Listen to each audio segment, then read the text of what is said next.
Video games like Postal. Going postal. Going postal. New video game. It's called Postal. There are a lot of people that really wish we would go away, but it's never going to happen. Their whole premise is so over the top. It's so ridiculous. There was a video game called Postal. We just ran around shooting people. Oh, this is going to piss off your viewers, isn't it? Oh, well. Going Postal, The Legacy Foretold. A new documentary about the history of running with scissors. On Apple TV, Amazon, and Blu-ray. Go to goingpostaldoc.com. That's goingpostaldoc.com. And tell them In the Keep sent you. Hey man, are you tired? Coffee's just not doing it for you these days. Let's talk about something different. Let's talk about cacao. Cacao comes from the Theobroma plant. Broma means food, and Theo means, well, God. So why aren't more of us talking about this godlike food source? Packed with antioxidants, polyphenols, theobromine, which is like caffeine but without the jitters, healthy fat, low carbs, protein, magnesium, calcium, and the highest plant source concentration of iron known to man. Why aren't we consuming this stuff every day? Well, you can. Our partners at Cora Cacao offer ceremonial grade cacao, sustainably sourced, plant to paste from fair trade farms in the Mayan motherland of Guatemala. Cora Cacao is committed to delivering cacao products to you at reasonable prices in a way that makes the world a better place for all involved. Whether you're making morning cocoa lattes, iced cacao, hosting a meditation ceremony, or just doing alchemy in your mom's basement, Cora Cacao is committed to supplying you with the highest grade stuff for what you, your body, and your mind need. So head on over to coracacao.com. That's coracacao.com. Use promo code INTHEKEEP, one word, all caps, at checkout for 10% off your order. It's time to replace those bad habits with good ones, and using Cora Cacao for your energy and nutrient needs is a great place to start. I'm proud to call Cora Cacao a partner of In the Keep, and I hope that you will be proud to call them a new part of your daily routine. Much love.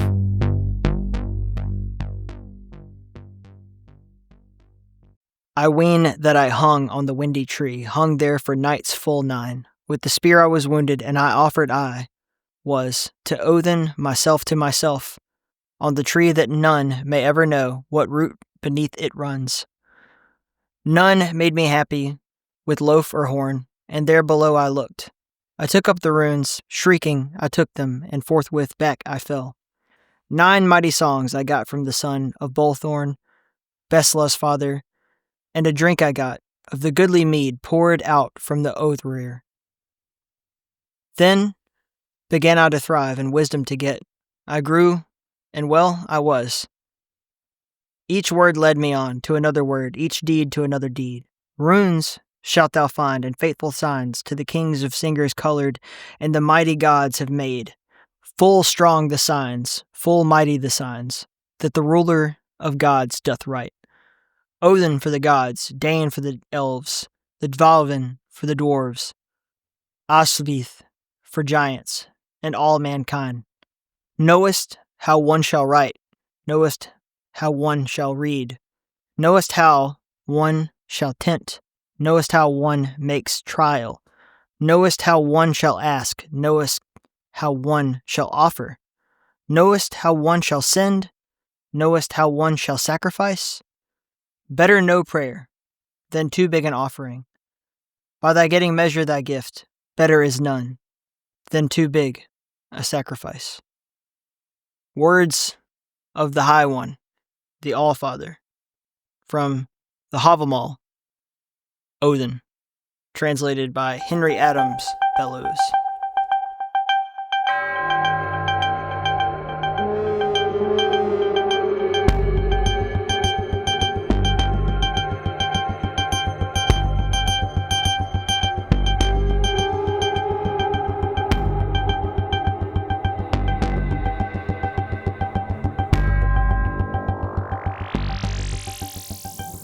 I think honestly that it's sort of a culmination of a lot of my spiritual practice, my self-improvement work over my lifetime, and, it's just sort of I threw everything I had in there, and it's really about is an examination of our beliefs around magic, what we think magic is and isn't, and whether or not magic is real in a scientifically provable way.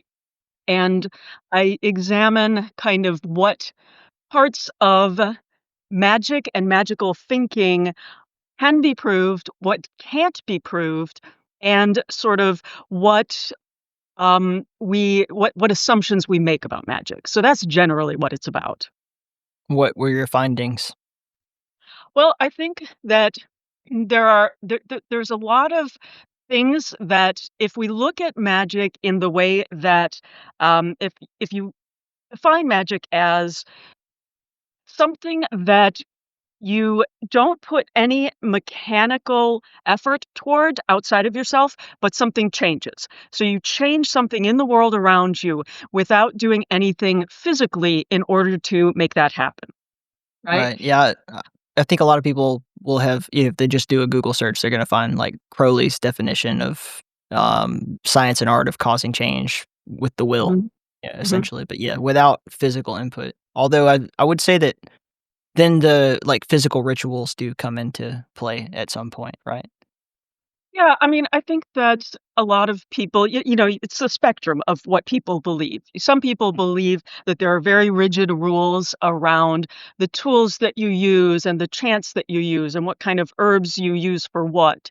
And then there are people who are like, you don't need anything. All you need is your will, which is sort of an amped up version of manifesting and The Secret, which, in a way, that sort of thinking is along the right lines, I think, but it just doesn't really go far enough. And so I think that again, this is what people's beliefs are, and at a certain point, everything is made up, right? Like somebody, if someone's saying, "Here's the right way to do a spell," right? Somebody made that up. And, Mhm. it's like different and a lot of people are very eclectic and they pull in different tools, different pieces from different traditions. There are certainly people who belong to very specific traditions and they practice according to those rules. But I find most people do not. I find most people sort of mix and match according to their personal, preferences and beliefs. And that's kind of, I think, part of paganism in the Western world is that people want to be independent. They don't want those rigid kind of church rules, right? And so, people mix and match. And again, it's like it doesn't matter if it was made up a really long time ago or if it was made up, 50 years ago, or if you made it up last week, right? It's all made up ultimately. Yeah. I mean, the evolution from, ancient ritual magic created by King Solomon is obviously documented in there. But then Right. you have in the 20th century, like the chaos magic movement, and obviously you have the influence of Thelema and things like this in the Western world. Mhm. Um, but I mean, I see there's such a rise nowadays of like neo paganism and people trying to recreate essentially what was going on in ancient Europe, ancient Hellenistic time frame, and try to make sense of that. But then in America especially, we have such a strong, I would say, just influence of the new age movement of let's just take everything and see what happens, throw it all together. This works for me, this doesn't work for me. In a way that's kind of like, I don't know. That's what we do with everything though. It's like what Americans founded our country on. Let's just take all the good ideas and throw out all the bad ideas and see what happens. But yeah, like if you could give like a 101 bit of like history of the whole thing leading up to where you're at now with your research. Yeah, I mean, I really researched initially, I was researching sort of the background of magic and what people believed. And I do Mhm. go into that in my book and sort of, there's a chapter that's like, here's kind of from, sort of ancient European thinking to now.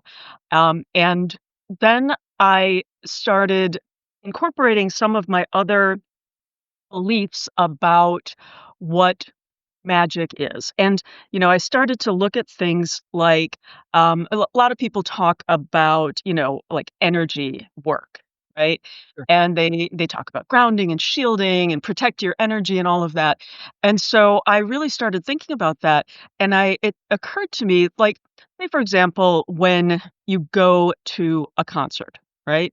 And it's a great concert, right? It's like everything is just right and the crowd is feeling it and it's sort of like, that's an energy exchange. Like people are exchanging energy. And so that's a pretty obvious example that we all have experienced. And you can tell when the energy is off, like the musicians are hitting all the right notes or the actors are saying all the right lines, but it's just like it doesn't build into a positive energy. Nothing like it just feels flat. So you know the difference of that. So I think that, we can say there is observable evidence that we exchange energy, right? And so that sort of started leading me down a rabbit hole into, what do we do with energy? And so then I was thinking about the placebo effect, right? Mhm. So that is, you take something that you believe will help you get better, right? You're sick, you take a pill, you think it'll help you get better. Now, there's nothing in that pill that actually will help you get better. So there's no actual mechanical intervention, right? But your brain believes that you're getting better, and so you do, right? Now, what is more magical than that? You just think, I'm going to get better now, and your brain fixes it, and you get better. And so when you take those two concepts together, where you know that your brain can alter your body just by thinking about it, and then you start to think about, well, okay, but that's inside me. What about other people and magic that, people are using to influence the world around them? And you sort of apply that principle of what an energy exchange feels, right? And so but that's not the end of the science there. And so I'm a game designer as well as an author. And so I know a little bit about game theory. And there is something in game theory called uh, quantum pseudo telepathy. And quantum pseudo telepathy is the idea that when you are playing a Bayesian game, which is a game that involves strategy in which the players don't have complete information, right? Mhm. And if you're playing a strategy game with two players, that if you'll envision a grid, 3 by 3 grid, right? And one person can fill in columns and the other person can fill in rows, but they can't speak to each other or in any way communicate. And they just have to, you know, do that. And for every time that they fill in, one person fills in their column, the other person fills in their row. For every time those don't intersect, they win that round jointly. But if they ever hit a point where they do pick the same box, then they lose the whole game, right? Right. In quantum pseudo telepathy, if the players have had contact before the game, even if they can't talk during the game, they do statistically significantly better than they would do if they had had no contact at all. And so the reason it's called pseudo telepathy, it's not that it's fake telepathy. It's just on a quantum level, this is part of what quantum entanglement is, which is saying that when we connect with people on a quantum level, there's an actual real physical connection. And it doesn't matter how far away the person is. It doesn't matter, if you've been with someone and then you're not with them, you still maintain that quantum connection, right? And Einstein called this spooky. Spooky action at a distance. Exactly, yeah. And so it's pseudo because there is an actual physical connection, right? Mm. Um, but that's a real thing. That's a provable theory that is, in game design theory. And so now, when I started going down these different rabbit holes, I was like, okay, so these things are provable. Like quantum entanglement is, a theory that has been around for a very long time. Quantum game theory is also, provable. And so I focused a lot on those things to talk about, what is magic. Now, I do get into things like spirits and fairies and my basic belief on all of that is it's any chance of trying to prove that at this point is pseudoscience, right? We can't tell if that's real or not. A lot of people have had experiences talking to loved ones or, psychics and all of that. And a lot of that and that's worldwide, right? And so I think we have to pay attention to the fact that it is a shared experience that many, many people have had. And that has some merit to it to just say it would be really unusual if, only like all of these people had this experience and there was nothing at all behind it. Not impossible, and we can't prove it. So I'm not going to make claims that we can, if that makes sense. That's an interesting topic. I have dived into that a lot recently. But pseudoscience is probably not like an incorrect term because you're not really able to do an experiment in many cases. But I would say the trouble with trying to prove something like a fae or a fairy or a spirit or whatever is that it's a global phenomenon. We know that we can even cross reference and say like same symptoms, different thing that they assign it to, right? Different name they use for it, whatever. So I spoke a lot with do you remember the show Ghost Hunters, like 20 years ago? I had Barry Fitzgerald on the show, who was like one of the main people on Ghost Hunters International, and he is now running a project called Project Doorway, where he and Steve Mera and a lot of other folks in that kind of parapsychology world are trying to just get people together and cross-reference this stuff all over. And one of the things that they've been doing is talking about like looking at satellite imagery of like geomagnetic anomalies around the Earth. Okay. And it's interesting. Like there's a lot of cool stuff. Like the 37th Parallel is a good book for people who are interested in this kind of stuff. But yeah, people have talked about this in documentaries, like as long as I can remember, about there's like a kind of grid of magical energy around the world, and like all of these ancient monuments kind of fall on it, and places like Sedona, Arizona, and Somerset, England, and Somerset, Kentucky, and like the names are shared, and it seems like just a bunch of weird coincidences and synchronicities and such. But then you get these like high strangeness kind of situations. So I would just say, go ahead. Are you talking about ley lines?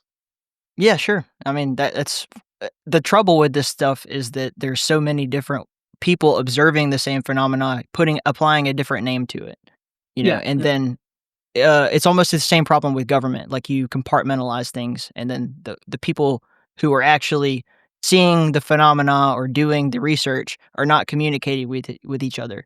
So then, if I bring up like, oh, ley lines, and then another person says, uh, spiritual grid or something like that, we're not talking to each other. If I go do a Google search for other people thinking about the same thing as me, we're not talking to each other. We're not even going to come across each other.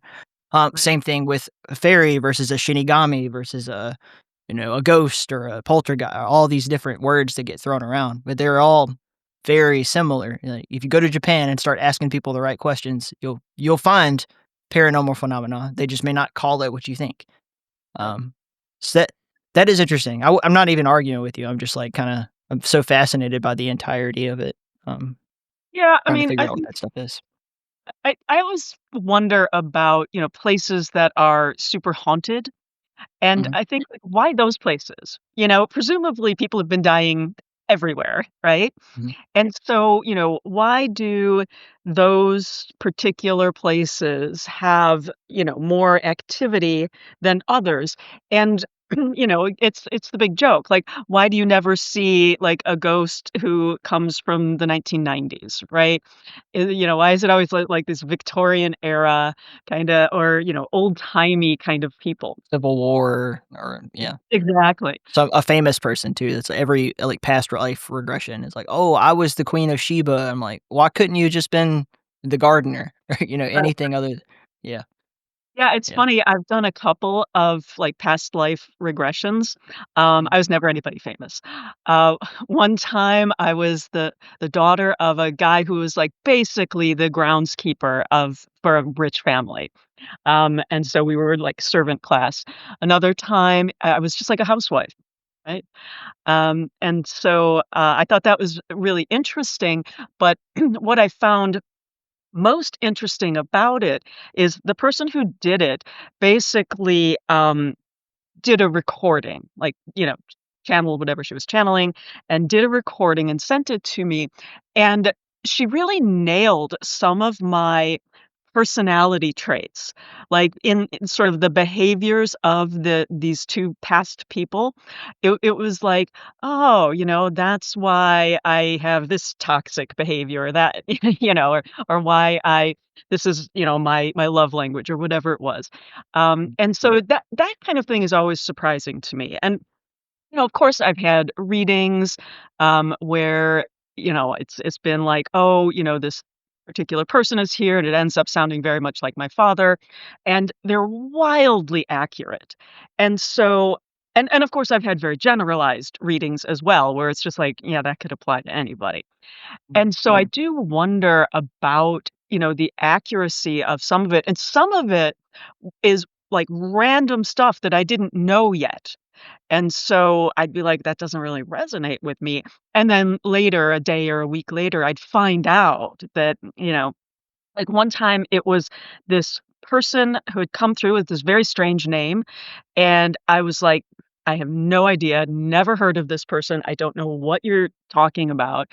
And then and she kept saying, "Tell George this," and then finally at the very end, she said, "Well, talk to Gina about it." And all of a sudden, I was like, "Okay, I have an Uncle George who has a daughter named Gina." And so I reached out and I'm like, "Okay, you're gonna think this is really weird, right?" And I said, "But do you know," and I went and looked on Facebook, and sure enough, there was this, like, nickname. It was I don't even remember what the name was, but it was she had a friend on Facebook that had this name. So I was like, "Okay, now I have to, like, email her." So I reached out and said, "You're gonna think this is really weird, but, this person," whatever the name was, and she emailed me back immediately. She said, "Oh my god, that was my mother's best friend."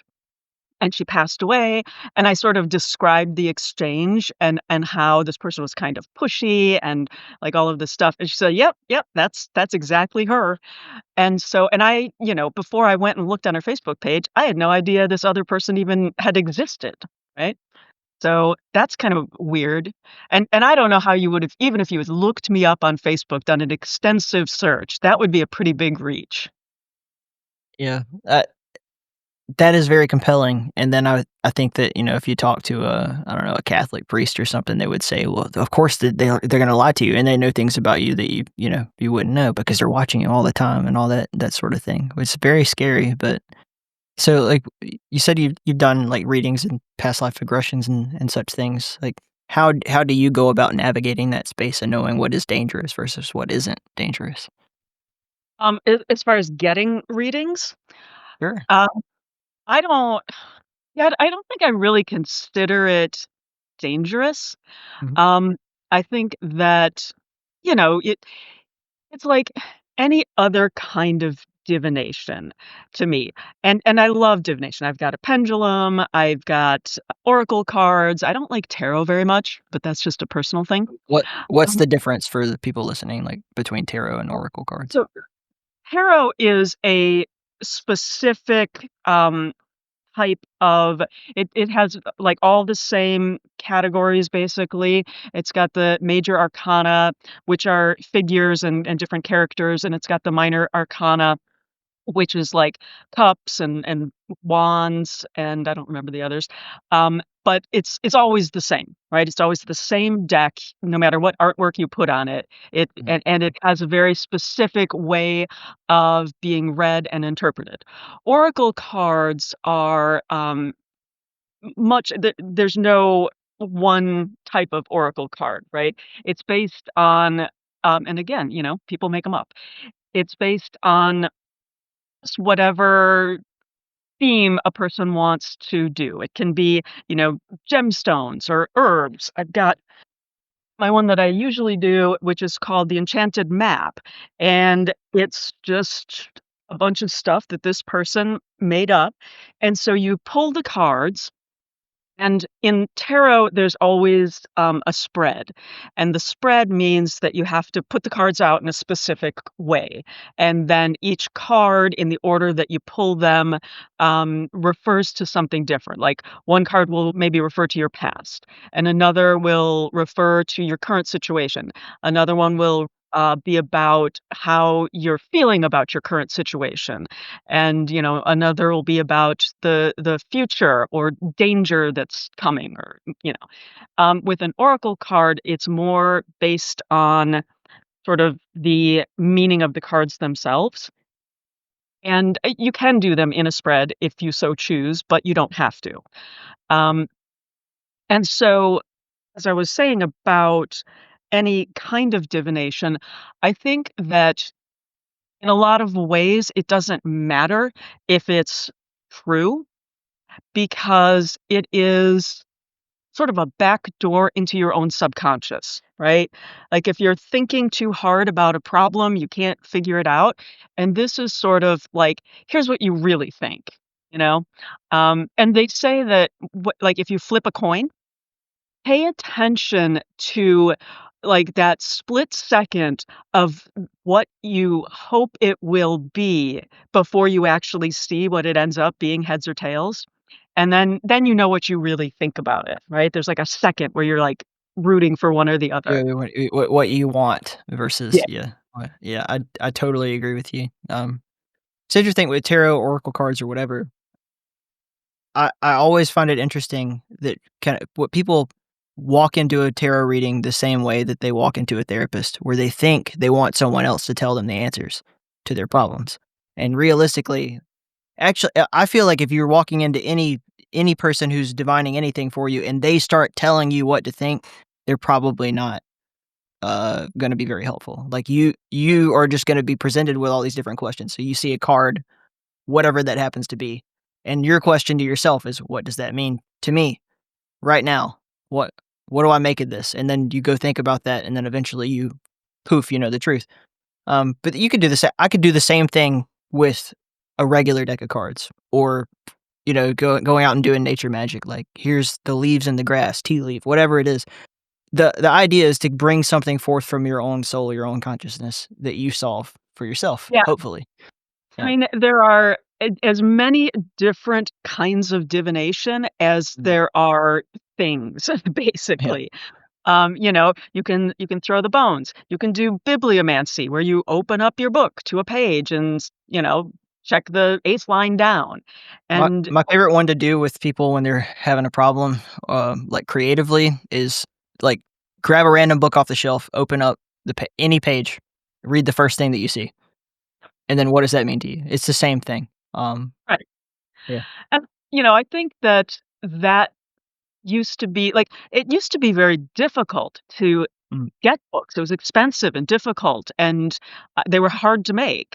And so, books, I think, have long been seen as sort of powerful, containing power, if not magic. And so I think that, that one makes a lot of sense. And, I'm from Chicago, which at a certain point was like one of the occult centers of the world. And there were a lot of grimoires published here, a lot of occult activity and societies and that sort of thing. So yeah, but again, it's anything. You can go outside and pick up a couple of sticks and toss them and interpret the way they fall. you know? And so it really, again, that's why I think it's more of a backdoor into your mind where and it is, it's all about the interpretation. And Yeah. so someone who's reading my cards can tell me, okay, this is what the tower means, right? This is what it symbolizes. And they can talk about those different meanings, but it's up to me to say, and here's how it applies to my life in this moment.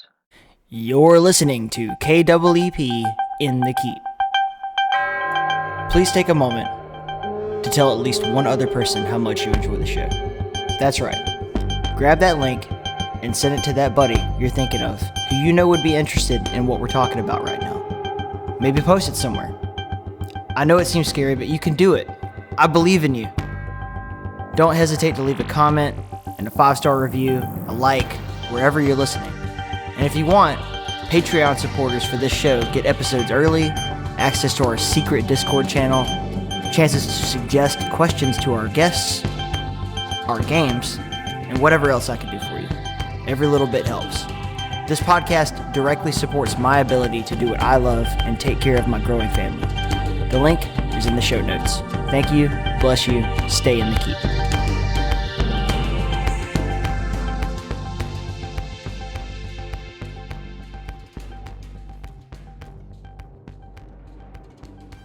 Yeah. The tower is a very special card for me. It always has been. Every time I have a problem, if I think about oh, you're trying to save a princess from the tower again, you idiot. The tower's a lie. Don't worry about that. Yep. But the symbols, whatever they happen to be, whatever they bring to mind is just a great way for us to do our own cognition. Whether you believe that's metaphysical or if it's just psychology. I would say the best psychologists were the ones who said both. Why not both? How come it has to be one or the other? Right, right. Yeah, I mean, I think that, you often hear about the card death in the tarot, and Oh, yeah. immediately people are like, "That's not necessarily actual death. It could be metaphorical. You're changing jobs, or and so again, I think that because there are very specific ways to interpret the tarot, and maybe I'm just a lazy card reader. I don't really feel compelled to sort of memorize all of those, that sort of what are the entities of the tarot. And so that's why I kind of just like the other oracle decks better. And I like the symbolism. I've got a deck that is Dark Goddesses. And that one's a lot of fun because, dark goddesses are, um, they're they've always got 2 sides to them, right? They have a good side, but they also have a challenging side. And so and some of my favorite characters in folklore are ambiguous like that. And I actually recently did a, episode of my podcast on dark goddesses, which was a lot of fun, very interesting stuff. Um, but yeah, I like those ambiguous characters because we can see ourselves in those characters, right? Yep. And not like caricatures like the Greek gods, like they sort of take those characteristics and foibles and they bring them to the extreme. And I'm not talking about those, and it's the old joke is 90% of what happens in Greek mythology is because Zeus couldn't keep it in his pants, right?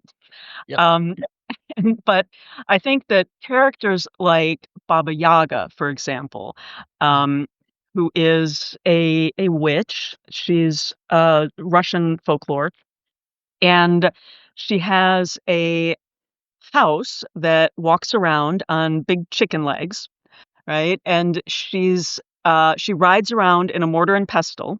That's how she flies around. And if you her house has a fence around it that is made of bones and skulls of people that she's killed, right? And so if you go to ask her for help, she might help you. She might, take you in and mentor you and teach you about witchcraft. She also might kill you. Just depends Yeah. on how she's feeling right then, right? And so I like that, she can be both of those things, like completely heartless and unfeeling, but also like she might transform your life and save you from a terrible situation. I think that those are the most interesting characters because, we all have parts of ourselves we don't like, right? And so it's fun when you can see like, okay, but, she does do good stuff sometimes. So, she's not all bad. And I just as you can tell, I'm a big fan of symbolism and how we think about things. So, And that's a really good point, and it's something that I think paganism addresses that, like, any sort of dualistic religion never really gets around to. It's like the idea of there's, like, pure good and pure evil, and they're constantly at war comes from, Zoroastrian kind of philosophy. Whereas prior to the evolution of that spiritual way of thinking, all of the gods were just basically human. I mean, they had these very complicated characteristics. Thor, Loki, Odin were all, none of them were perfect, right? And they didn't claim to be. They just kind of were these emotional beings that represented something within ourselves that we projected into these stories. Whether you believe that they're real or not, the fact stands that like Zeus is the father of all and is also has a problem with keeping his keeping it in his pants. He's always going around and doing stuff and pissing his wife off and everything. So that's really hard for, I think, a Judeo-Christian mindset to wrap their brain around if they're coming into it new. Other than just studying it as like a scholarly, this is mythology. This is what people believed before they were told the truth, so to speak.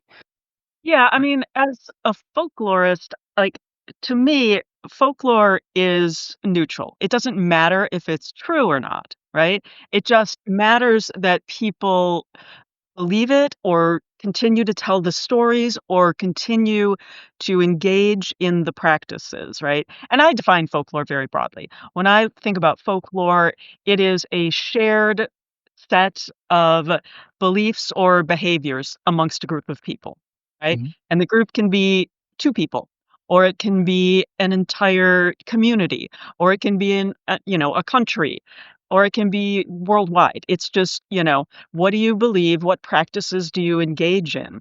And so when I think about folklore, the interesting thing for me is what do people believe and what sort of shared beliefs are there? Like we were talking earlier, you can go find ghost stories in Japan and like all over there's no place where there aren't ghost stories. And so what do they look like in different places? And and I was just reading a book where it said um like it it doesn't matter what it is that your belief is, it just matters that you kind of follow it, right? And so it's interesting to see where people come from. And you can see as people started moving around the planet, right? They bring their folklore with them. And, so you start to see multiple instances of the same belief, but it's transplanted. And when it gets to a new place, when the folklore gets to a new place, it adapts to that environment. And so our stories are tied to our ancestors and our past, but they're also tied to where we are physically. And I find that very interesting. Um, so The stories that we tell ourselves amongst our groups and everything say a lot of sociologically about who we are. Like, what are we afraid of? So when it comes to something that's scary, like the way that you describe something that you find scary within a group says a lot about what your values are and what you fear. So there was this really interesting study where they were going around looking at people who have paranoid schizophrenia in different parts of the world, right? And Mhm. the kind of classic example in American and Western culture is you think there's a big government conspiracy and there's black helicopters following you, very like it's a beautiful mind kind of thing. And that stereotype is real because lots of people feel that way. Then if you go to somewhere like in the Orient, Turkey, India especially, like the voices are different. They're not saying kill yourself or, you know, the government's after you or anything like that. But that's something we fear in Western culture. They fear something. It's like your house is dirty. You've dishonored your family. You know, Mhm, mhm. you're worthless. You're not a good. You're not contributing to your group. Whatever. Those are the kinds of things the voice is telling them because that's the worst thing that you can imagine. And it's no matter where you are, whatever your values are, your fear is going to be a reflection of those values. This is very, Right. very interesting, very insightful stuff that I was reading about that. Yeah, and I also think it's interesting that in some cultures, people who do suffer from various mental what we would define as mental illnesses, those people are seen as holy. Sure, And shamans or yeah, yeah, and so it's like it also depends on how you interpret how that, like we see it as something shameful. And it's terrible, but that's how we see mental health struggles. Is it's shameful, you should keep it to yourself. Nobody wants to know. We medicate people, to keep them either calm or to keep them yeah, and obviously there are some conditions that are dangerous for, the individual or for others. And, you wanna help people in that situation. But, it like when we talk about, ADHD and and that's a real condition, but there's for a while, there were a lot of kids being diagnosed with it that just needed more time, like, outside, exercising, and they just had, more energy, and so because they weren't sitting still and focused on what the teacher wanted them to do, they were labeled in a particular way that, could have been managed by just different behavioral choices. yep. No, But we don't set up schools for kids. We set up schools for the efficiency of the teachers to have a particular curriculum, and that then they all have to perform at a certain level. We're not trying to help the kids be the best that they personally can be. We're trying to get them to fit a mold. I think if you interviewed some teachers, what you would find is that it's not set up for their efficiency either. It's set up for the efficiency of something bigger than themselves, and they feel it's out of control too. But yeah, ADHD in particular, I think got way out of hand. This whole idea of just putting kids on drugs so that they will conform is I don't And understand how someone can look at that like from a 40,000-foot point of view and not see that the problem is not your child.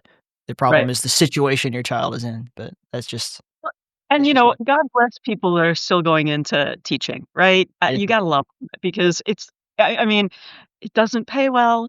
It is a thankless job.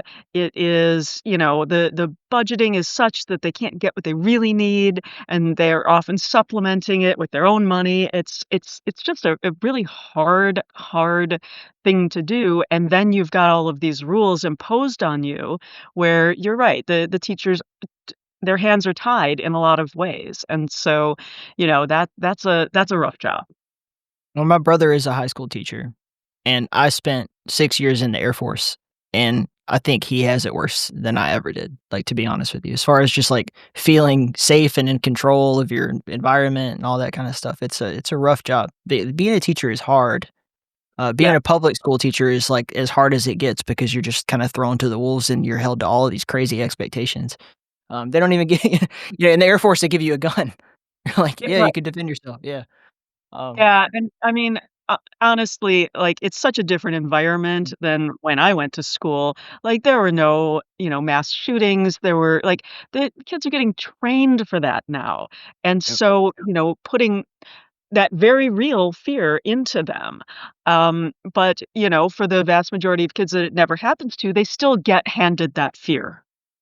Mm. Well, one of the interesting things about all of this is that it's sort of a modern day kind of horror story and like folk tale is, Mhm. from starting really, I think I would say with Columbine, we invented this sort of zeitgeist of the creepy kid in the trench coat who, doesn't conform and then he becomes a school shooter and all that kind of thing. And then it starts to manifest in society. And then even after we get past this, like hopefully 100 years from now, we're not doing that anymore, but people are still going to tell us stories about this. And eventually people are going to debate about whether did it even happen. Like, what are the records of this? Like, why did it happen? Why do people keep telling the story about the, you know, the I don't know what they'll call him, the Columbiner or something, like the kid in the trench coat who Right. goes around and, you know, whatever. And I imagine maybe not all, but a lot of the stories that we do tell have origins of some kind that are like based in reality. Like maybe there wasn't a Baba Yaga. Maybe there was an old lady who was like the kinda witch doctor who lived outside of the village that people did go to, and sometimes she would screw you over, and sometimes she would help you, and it depended on how you interacted with her and what your intentions were. And then from there, that story just grew and grew and grew, and eventually, you know, now we have And John Wick. yeah, I mean, I think that a lot of if you look at some older stories, like when people started banding together in, compounds and small villages and stuff, that, the woods out in the forest, that was dangerous, and it was particularly dangerous after dark. And Big bad so wolf. exactly, Yeah. that's where a lot of those scary stories come from. And I think about there's a story called The Black Shuck, Mm. and the black shuck is a massive black dog with glowing red, sometimes yellow eyes. And the black shuck is sometimes seen as, something dangerous, but oftentimes it's a protector. And it will, like, show up when someone is, like, walking alone at night, and maybe they're drunk and they don't know what's going on around them or whatever, and they're about to be, set upon by ne'er-do-wells, and so the black dog walks with them until they're safe again, right? And so, in that case, you can start to see when, like, things started shifting from the woods are the scary thing, the beasts out there are the scary things, to men are the scary things, or mankind. Mm. And so it's and I see the same kind of shift where um, like, in modern times now, again, the village used to be the safe place, but it's not so much anymore, right?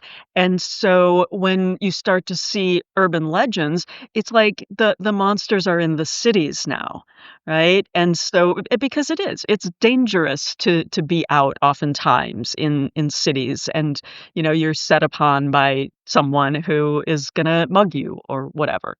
And Sure. so when you see those stories transitioning, and even when you look at alien abductions, right? Mhm. So alien abductions used to be the standard was, out on a country road with no lights and With a the beer in your hand, bib overalls on, yeah, yeah. right. And the car dies, and then, or it comes, the spaceship comes to a remote farmhouse, right? It was always someone who was alone. But in recent years, I've been hearing there was that one very sad video of a woman who was on a plane and she had to be removed because she was making a big to-do about this one guy who she was saying was an alien. And it was very difficult to watch. But, It's like that she Twilight Zone episode that happened to William Shatner, right? Like, this is yeah, the oh my same. Yeah, my all-time favorite Twilight Zone yeah, episode. I yeah, love that. yeah. But yeah, it was before the plane took off, they had to remove her. It was, but she honestly and truly believed it. And, again, it doesn't matter if it's true. All it matters is that someone believes it, and why do they believe it? And Right. there's also been recently there was another person who was convinced that everybody on a train, like a commuter train with them, were aliens, and they were freaking out. And so, again, we're seeing that the city is now the dangerous place because and I think that has, sociopolitical underpinnings of we have become a culture, and this is true for most of the Western world. We other people, right?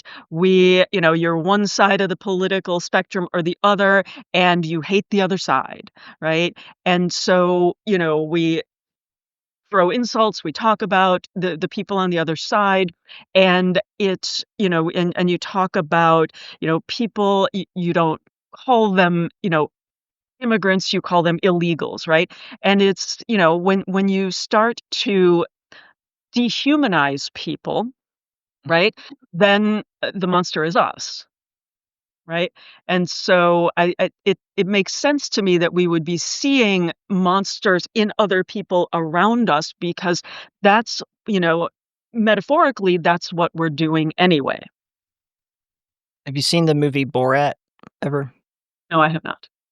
It might not be your cup of tea, but for the sake of telling this, there's the guy. He's actually a British Jew who's playing the character of Borat, but he really does go around and like do these crazy things to get to see how people interact with him doing crazy things, and then film it and makes it into the movie, right? And Mhm. one of the things he does, he's experimenting with this idea that Kazakhstani people don't like Jews, and that they're told all these horrible, crazy stories about like stereotypes of Jewish people, right?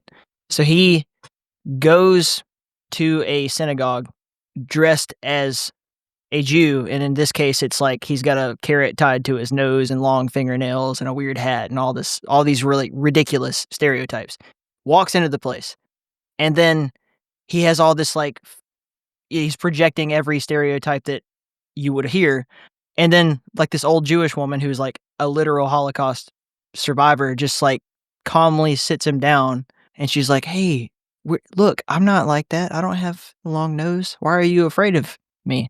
And of course, Sacha Baron Cohen is the guy who's dressed up. He knows this stuff. Like he knows this is ridiculous, but he's trying to see what the reaction is. And where do all these crazy stories come from? Like, why is it that people think that? Because it's the same way you were just describing. Like when you start otherizing another person, you turn them into a monster in your head. You tell, like in Germany, they were telling little kids stories about how they drank blood and they were, carried diseases like rats and all this sort of thing. When in reality, you're the monster because you are now dehumanizing an entire group of people. So Yeah, well, the whole, strange. baby eating in the Yeah. basement of a pizza joint, like, people believed that. Like, how ridiculous how can you hear as an adult, how can you hear that and be like, "Yeah, I'm gonna go there and get to the bottom of it."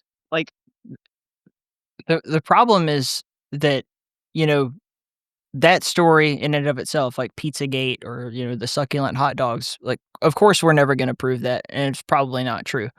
But the grain of truth that leads someone to something like Bohemian Grove and then Jeffrey Epstein and P. Diddy is, like, reigniting the fire, like, "See, I wasn't completely wrong." Like, "No, you weren't completely right either, but yes, there's a problem. Your diagnosis wasn't, the medicine you were prescribing wasn't necessarily identifying what the diagnosis was." right. And people get so lost in this stuff. I mean, I'm talking right now. I have a recent podcast guest who was trying to convince me of like geoclimate engineering, and he's pretty convinced. And I was like, okay, I'll look into it. And I'm gonna be honest. I was a weather forecaster in the Air Force. I'm open to the idea that someone can manipulate the weather at a micro scale because they're doing it in Dubai right now. Like it's a real thing. The question is HARP shooting something into the ionosphere that is somehow supercharging particles and heating up the surface enough to make to steer a hurricane into North Carolina. And then I'm like, and why? And then Exactly. it's and the answer is like, they don't care about anything. They don't care. Like it's just a pure evil at the top and all this stuff. And I'm like, I just need a little bit more evidence before I'm willing to jump on this train. It's Exactly. I mean, yeah. it's and not to say that we don't manipulate the weather. Mm. We've been seeding clouds for how many years, Oh, like to make it rain. And mm. so, but I think that when you look at what it would entail, do we have the technology for that kind of thing? And if so, what would the expense be? I mean, how like would a government pay for that? I mean, how are we gonna send billionaires into space if we're over here spending money manipulating the weather? And the answer to that, so it's a similar sort of thing. You start otherizing the enemy until they become something that's like beyond human, right? So The simplest Occam's razor answer is like, yeah, there's bad people doing bad things at the top of the heap, and then there's also good people trying to fight with it and all that kind of thing. Or if you can't prove it and you don't have like all of the evidence, then you start saying, well, it's not them, it's the reptile alien archons who are on the dark side of the moon, who they've been negotiating with since we first launched the atomic bomb. And you see, they don't care about us. So the humans aren't allowed to talk about it who are in communication with them. So, and it just never ending. But that's modern day folklore. I mean, I had Dr. Justin Sledge on talking about UFO religion, and it has just become no different than any other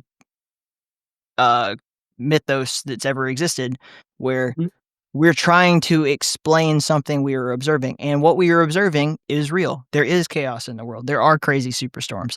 What's the cause of it? We don't know, so we have to tell ourselves a story that makes it a complete narrative. That's what we do. We can't look at the moon without seeing a man in it. We can't look at a picture of Mars without seeing a face on Mars. There might be a face on Mars. I don't know. Well, it's interesting because I've gone to a fair number of paranormal conferences, mostly looking to connect with authors that I want to interview. Mhm. And so, and I've met some really great people, and I've met a lot of people who write about, very specific paranormal events. And the thing that shocks me about those events is, and I find it interesting. I'm like, I'm always up for a good, werewolf story or Bigfoot story, and those Bigfoot people are very serious about Bigfoot. Um, but the number of conspiracy theorists at these events, I mean, it's far more than half.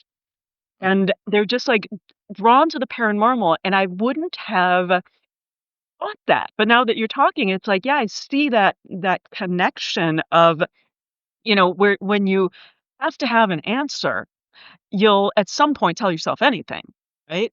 And I mean, I always laugh about conspiracy theories because, as you said, yes, there are bad people in, leadership all over the world doing terrible things, and they're, making under the table deals and doing what they can to stay in power and wealth. That's all very true. But some things, like, it's like, well, why would they do this, first of all? And if they did, just like, let's take the moon landing, for example, right? Sure. Why would so we if we staged it and it was on a sound stage, right? First of all, that would take hundreds and hundreds of people to set that up at all levels of production, right? I worked in film for a while. It takes a lot of people to do productions like that. And besides the fact that we didn't really have the equipment to fake what they said we faked, but that's beside the point. But you're going to tell me in, 75 whatever years, nobody has ever that worked on that project has ever, like, gone to a bar and gotten drunk and been like, "Yeah, I worked on that. That was fake." Nobody's ever told their spouse. Nobody's ever let it slip on their deathbed, right? The All thing of is, that has happened. Like, there are people who have said, I was involved and I knew what really happened. And I went to Clovis Air Force Base and I saw Stanley Kubrick in the room. There was like 5 generals and they faked the whole. Whether or not that person's lying, we don't know because, there's always that chance that they just want to sound important. But there's like Air Force OSI officer. There's people who have come forward and said it's a conspiracy, but And it let doesn't me prove ask it. you this. Let me Yeah. ask you this. Yeah. And again, it's back to the question of why. Why would then the Mhm. other superpowers in the world, Russia and China at the time, why would Yep. they agree that, like, "Oh, yeah, it was faked, but America got there first." Like, why would they be what would be their motivation to be part of that story and part of that fake? So again, I'm just totally playing the devil's advocate here, but China and Russia believed that it happened. They fell for the trick, right? And then they were always skeptical of it.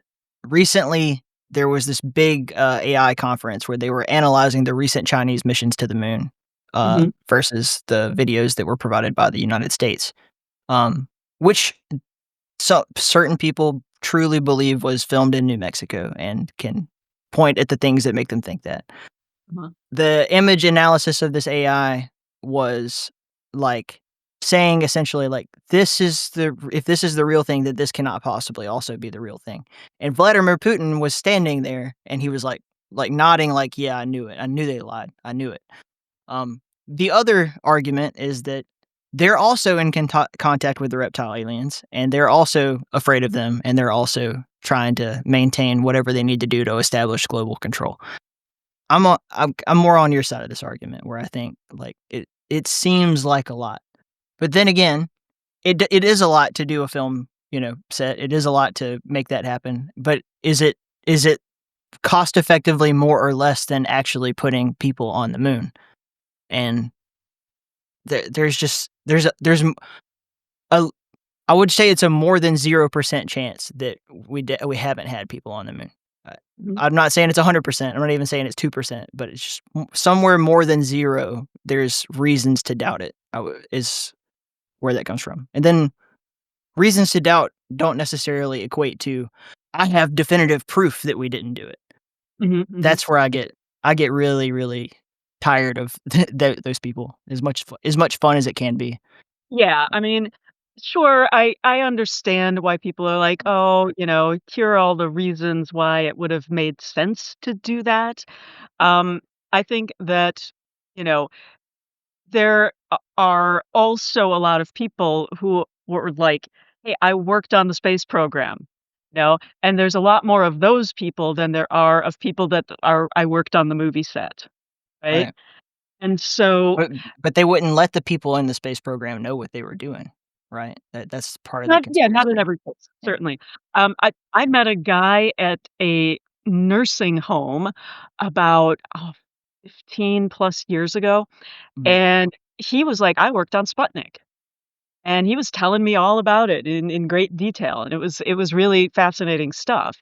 And so, I think that to have a complete like, you would have a complete lack of anybody knowing anything about the space program, and if it didn't happen, right? Unless they had a bunch of people, like, play acting working on it, but then they would figure out at a certain point that there was no rocket taking off, right?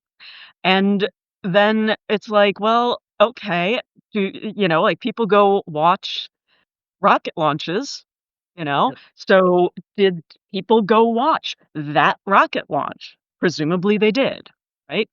And Yeah. so if they're saying it But they went did up in send up a rocket, and then they just brought it back at the right time to keep right, the right, story. Yeah, yeah. right.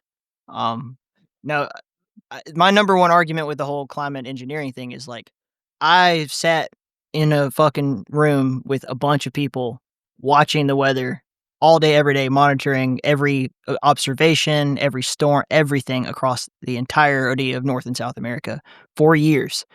Mhm. And my number one argument with these people is like, so I'm not arguing whether you're right or wrong. I'm just saying you think that all of us were completely oblivious to what was going on. Like that the government on purpose was editing in real time, and I'm talking a matter of seconds, satellite and radar imagery before it got to us, so that later I would confirm to you that I would tell the public, no, that's not true. Like that's the level of conspiracy you're talking about. And, there's no arguing. There's really no What are they saying that what is the manipulation for? because it's pure evil, and all they care about is death and destruction and So they're control. spending time and energy to create chaos for no reason. It's just like the evil league of evil. Yeah, well, they want to enslave the human race and to take all of the golden minerals from our planet so that they can re-engineer the atmosphere on Nibiru so that they can undo their own climate disaster. So in order to solve their own climate disaster, they come here and try to Oh, it's the lizard people that are doing it. It's deep. Like, this is so deep. I mean, ancient aliens deep. What Okay. this has been going on since the dawn of man kind of stuff. They made us. We are engineered by them to be their slaves in our DNA. This is awesome. I'm not kidding. But this is the modern day folklore. This is real. Lots of people believe this like a religion. And what? Who am I to tell them they're wrong? I can't prove they're wrong. And again, like when, the government came out and, we're doing the whole, COVID thing and everybody was all worked up about that. And then they're like, yeah, aliens are real. And everyone was like, oh, it was just like no reaction. Yeah, that's also very interesting too. Is like the lack of reaction to when things come out. But then the whole government priming us for recognizing UFOs now is to slowly adapt us to being able to accept it when we do see the real thing in real life. And all, but who knows? I mean, the drones in New Jersey and in Connecticut recently and all this kind of stuff. Like, who knows what that is? I don't Right. know. Well, I mean, for me personally, I Yeah. would have a very, very hard time believing that there isn't other life out there. It just Yeah. doesn't make any sense. Why would there only be life here? So, it's just a matter of, how far along technologically, civilization-wise, like, is it, are they still at the, cellular level? Is it still like, is that, single cell life?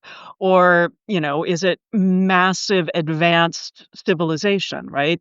That's what there's no way to tell. And, again, it's this othering. So if we do share life with other areas of the universe, which we must, are they like every story that you hear about or every fictional accounting is like they're hostile, right? They come here, there's very few that they're not hostile. They come here, they attack, and we have to deal with that.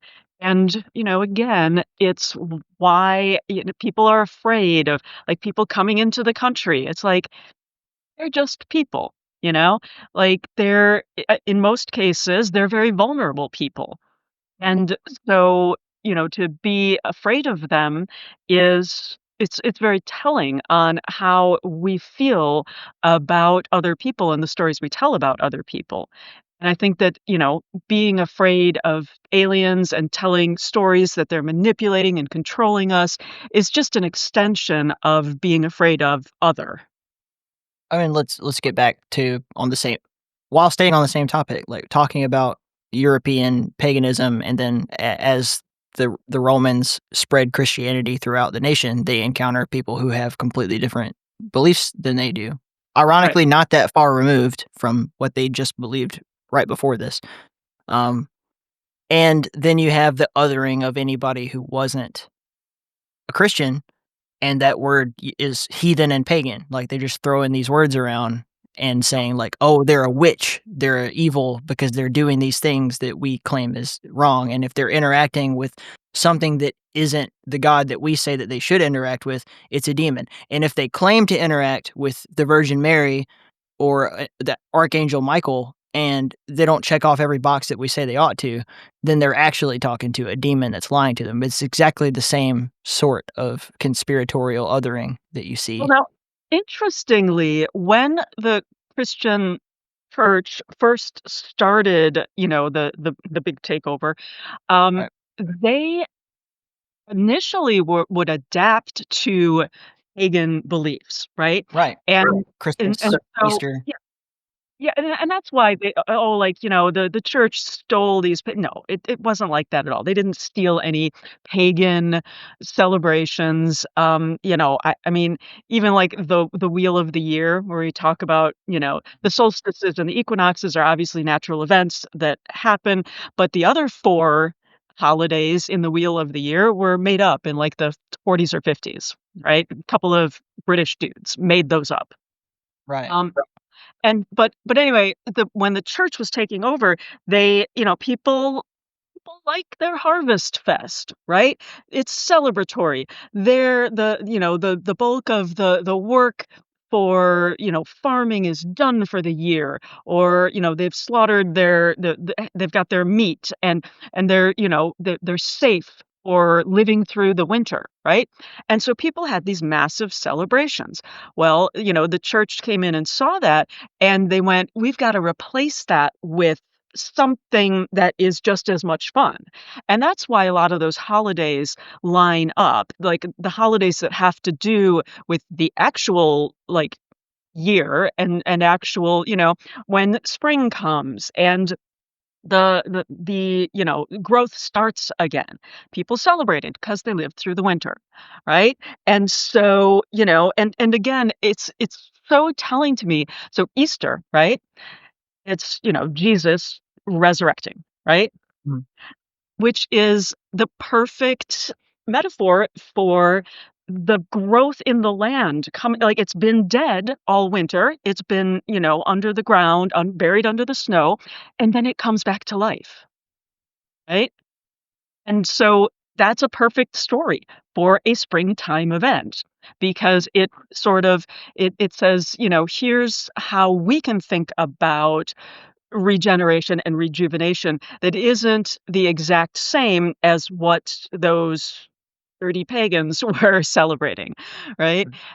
And so, that I think that they first adapted, and then as they grew and grew, they started taking over, and the later stories of, anything that is not the Christian dogma is wrong and bad, like, those started happening a little bit later.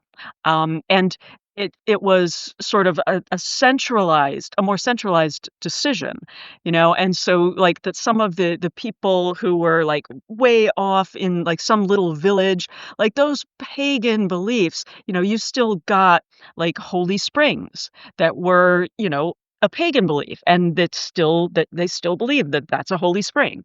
And so a lot of the far-flung places were slower to adapt that, pagans are bad, and they're witches, and they're evil, and they're gonna hurt you. Yeah, like, And a lot those of them just adapted to whatever like, "Okay, well, we have to call whatever we believe, Saint Peter and Saint Michael and Saint Gabriel," and, like, for now. Like, it happened more recently in not the United States at the time, but, like, in New Orleans, you have the Haitian and African voodoo taking place, and then, like, Marie Laveau was in church every Sunday, a right. Catholic, practicing Catholic, and all she did was just, like, take her beliefs and map it on to Catholicism to make it make sense for her. I know tons of Christian witches. Mhm. They're Christian, they go to church, but they also do magic and witchcraft. And they have and, if you look at the book of Psalms, I mean, that's a book of spells right there. Like, if you read through those, man, you could use those. I do, man, when I do my full moon ritual, I use Psalm 23 as my reading during that ritual. So yeah, I mean, I think that Christianity is not exclusive to, like, it doesn't exclude magic necessarily. And, like, right Sort of now. requires it. It's Yeah. just that it's more of I wanna say it's more of a recent thing that people interpret, like, certain parts of it to say, like, "This is bad and everyone who does it is evil," but I mean, like, if you go like, King Solomon was a magician, Moses was a magician, Jesus Christ was a depending on your particular, I don't know, way of interpreting that word, these were all people who did what we would now call magic. Well, They and if you just look at, like, look at Judaism, right? Right Mhm. now I'm studying the Kabbalah, which is, ancient occult practices. And there are lots of different rituals in, that study. Like, there's one, for example, called the Lesser Banishing uh, Ritual of the Pentagram, Yep. right? And so, it's for getting energy, like, banishing energy, basically. And so there are certain words that you say that, and a lot of them correspond to, like Yggdrasil, like Tree of Life kind of stuff, and there are certain gods' names that you say, and, you do certain ritualistic moves, and so I think that there's, ancient traditions, it was all about magic, right? But then, like, in the church, when the Bible was written, right? Um, it was I mean, that was a very political kind of thing, the writing of the Bible, right? And, there was a small group of high up priests who decided what went in the Bible and what didn't, right? Mhm. And so, their sort of lens in selecting it s sort of took the magic away from the individual and, put it in the saints and the God and Jesus and, all of that. And so that, I think, was a major break for a lot of people because people used to I mean, certainly there were experts in magic, right?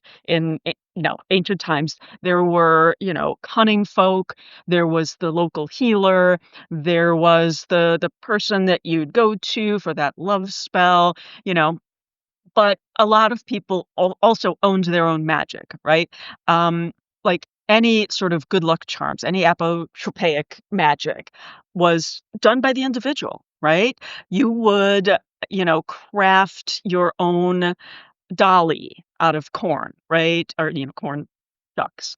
And you would hang your horseshoe, or you would, put even, like, religious symbols or whatever by the hearth, and, like, all of those little magical things that people did every day were they owned their own magic, and that's part of, like, my philosophy, in my podcast, Folkloring, is that, we can own those things, we can bring those practices back to ourselves and, connect to our ancestors, connect to our magic, and again, it doesn't matter if it's real or not, if you are using the symbolism, right? I a lot of times, if I wanna think about, like, transition in my life, right? I will think about liminal spaces as I walk through a doorway or down a hall, right? I think about being in transition, and I use that kind of symbolism to help myself connect to that kind of belief, right? And so I think that it was, the writing of the Bible was taking magic away. And interestingly, people are people, right? So all the stuff that didn't get in the Bible, it eventually like leaked out here and there, and people started seeing these other things that didn't make the cut to go in the actual Bible. And there were, I think it was in the Caribbean, where people were convinced that, like, white people were holding real magic for themselves because they had the Bible and they showed people the Bible, but then there were these secret passages, these secret parts that only the white people knew about.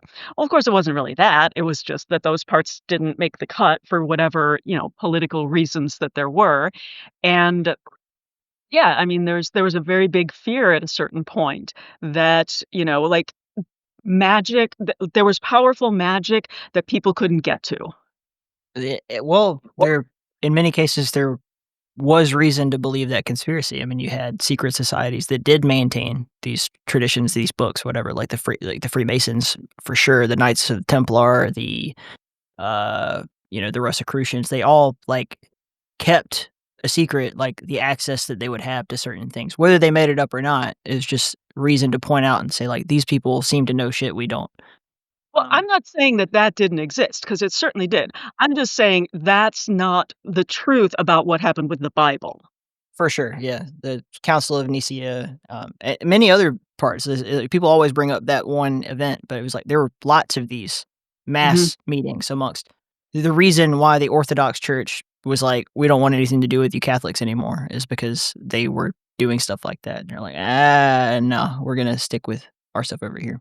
And interestingly, in Eastern Europe, if you just go walk around and talk to people, like, they still totally believe in, like, love spells and all the different, like, kind of folk magic that has been there since the dawn of time while still being Orthodox. Just go walk around the Czech Republic and just go to a bar and talk to people, ask them what they think, what they believe, and you'll find that they're very open-minded when it comes to this sort of thing. Whereas I'd say Western culture has largely tried to shut this out at a mass scale. You're listening to KEEP in the Keep. If you love this show and you love supporting indie video games, please take a moment to check out In the Keep's upcoming Stellar Valkyrie. Built in the GZ Doom engine, this retro first-person shooter puts you in the universe of space bird bounty hunter Falco, who is on a mission to save his ex-girlfriend from the evil Black Star cult. Just type birdgame.space, that's BIRD game.space into your browser. Hit enter, smash the wishlist button, and stay tuned.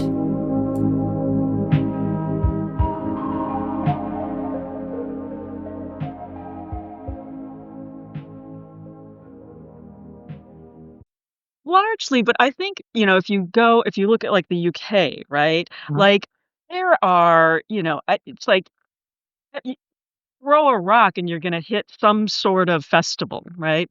Sure. And even in Ireland, for example, like, they don't believe in fairies, or at least they'll tell you they don't, but they will still, like, move a road if there is, like, if they don't, like, if there's lore about fairies in a certain spot and they don't want to piss off the fairies, right? So they don't believe, but why take a chance?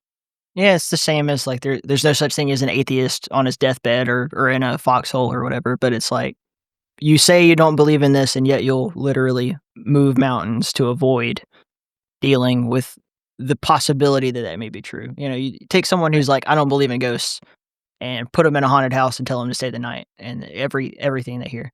Which is, like, another interesting part about magic is, like, suggestion and, like, Mhm. telling someone a story, just planting the idea in their head. Like, if I say, "I put a curse on you," and, and you're like, "I don't believe in curses. That will never affect me." The next bad thing that happens to you, you're like, "Nah, it's not the curse." And the next bad thing that happens to you, you're like, "I think that guy cursed me. I think I'm really cursed." Then you go to a Yeah, medium and you're like, "What happened?" And you're like, "Well, someone told me that they put a curse on me. I didn't believe it." It's like, "Oh, they put a curse on you, all right, because now you're here worried about a curse." Whether that right. curse was real or, however you interpret that is like, kinda got you. I kinda did I accomplished the goal I was trying to accomplish. Yeah, I heard a very interesting theory about curses from a friend of mine a few years back, and she said, "Curse is really it's easy to cast a curse, right? You can just say, 'F you,' right? And you've cast a curse." Or, a little kid can say, "I hate you," to their parent, and, Mhm. that's a form of a curse.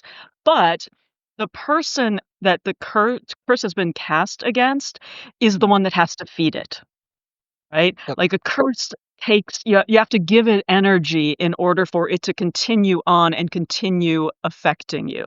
And I thought that was a really interesting take on it, where it's just like, just starve the curse and, it'll go away. A fun example was, like, in the '60s, Ed Muskie was running for office against Nixon, and Hunter S. Thompson wrote this article that was saying that that guy is a crazed lunatic and he's deeply addicted to ibogaine, which is not an addictive drug, but in the '60s, nobody even knew what ibogaine really was in America. And that was enough to derail that guy's entire campaign, and he lost the election because people believed it.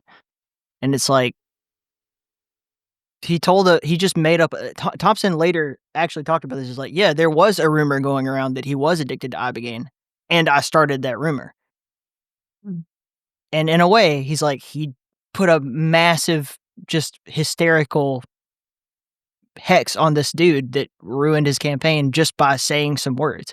And Right. it's interesting about words because we use it in our everyday language. Like, you spell a word and words have power, but Mhm. spells don't exist. Mhm. It's very interesting. Again, there's so many things that are hidden in our own language, in our own culture, that we are doing this kind of stuff and we don't even think about it. We just take it for granted and ignore it. Right. Yeah. Yeah, I think it's really interesting if we get back to the concept of, magic is like, this guy put some words out in the world, and the consequence of it was that this guy's campaign got ruined, right? Mhm. And, sure, it's a lot of people believing something that wasn't true, but, you know, what was the behavior on the part of the campaign after that happened, right? Mhm. And you think, like, if they did the I don't know what happened. I don't know how they handled it and why it completely derailed his, career and campaign, but they handled it in some way that clearly wasn't effective, right? And had they handled it a different way, go jump on some other news outlets that were, like newspapers that had integrity, and, invite them to come on the campaign trail with you. And, obviously it would be obvious that there was no addiction happening, or you'd see it, and so the it was, sort of a self-fulfilling prophecy there, because whatever they chose to do about it obviously didn't work, right? And so their behavior was affected by the words in a way that didn't counter that, rumor.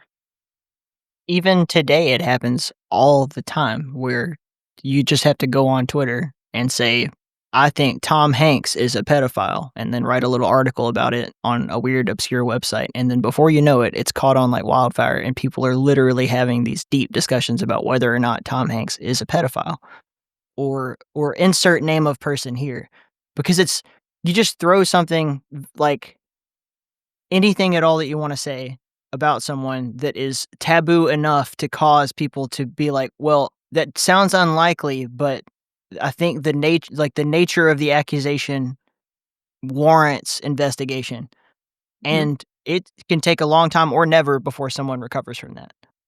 Right, Um, right, and, I think that too, like, things like that are fueled by, every time you something comes out that a beloved, your famous figure is, like a horrible person and was, harassing their employees, and, or whatever, like sexually harassing people, and so, like, you start to see those, and, like, there was one within the past year, I won't name names, but, like, when it came out, I was like, "Oh, I loved him, and now I can't, like, I don't wanna consume his stuff anymore," and it was so disappointing 'cause, you so you hear enough of that, and, like, he had had a really good reputation. He had had a reputation as a feminist up until then, and when it all started coming out, and, by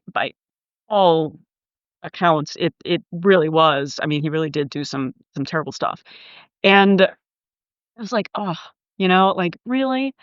Um, but so you get enough of those and anything starts to be believable, right? or more importantly, people don't know what to believe. Yeah. I think confusion is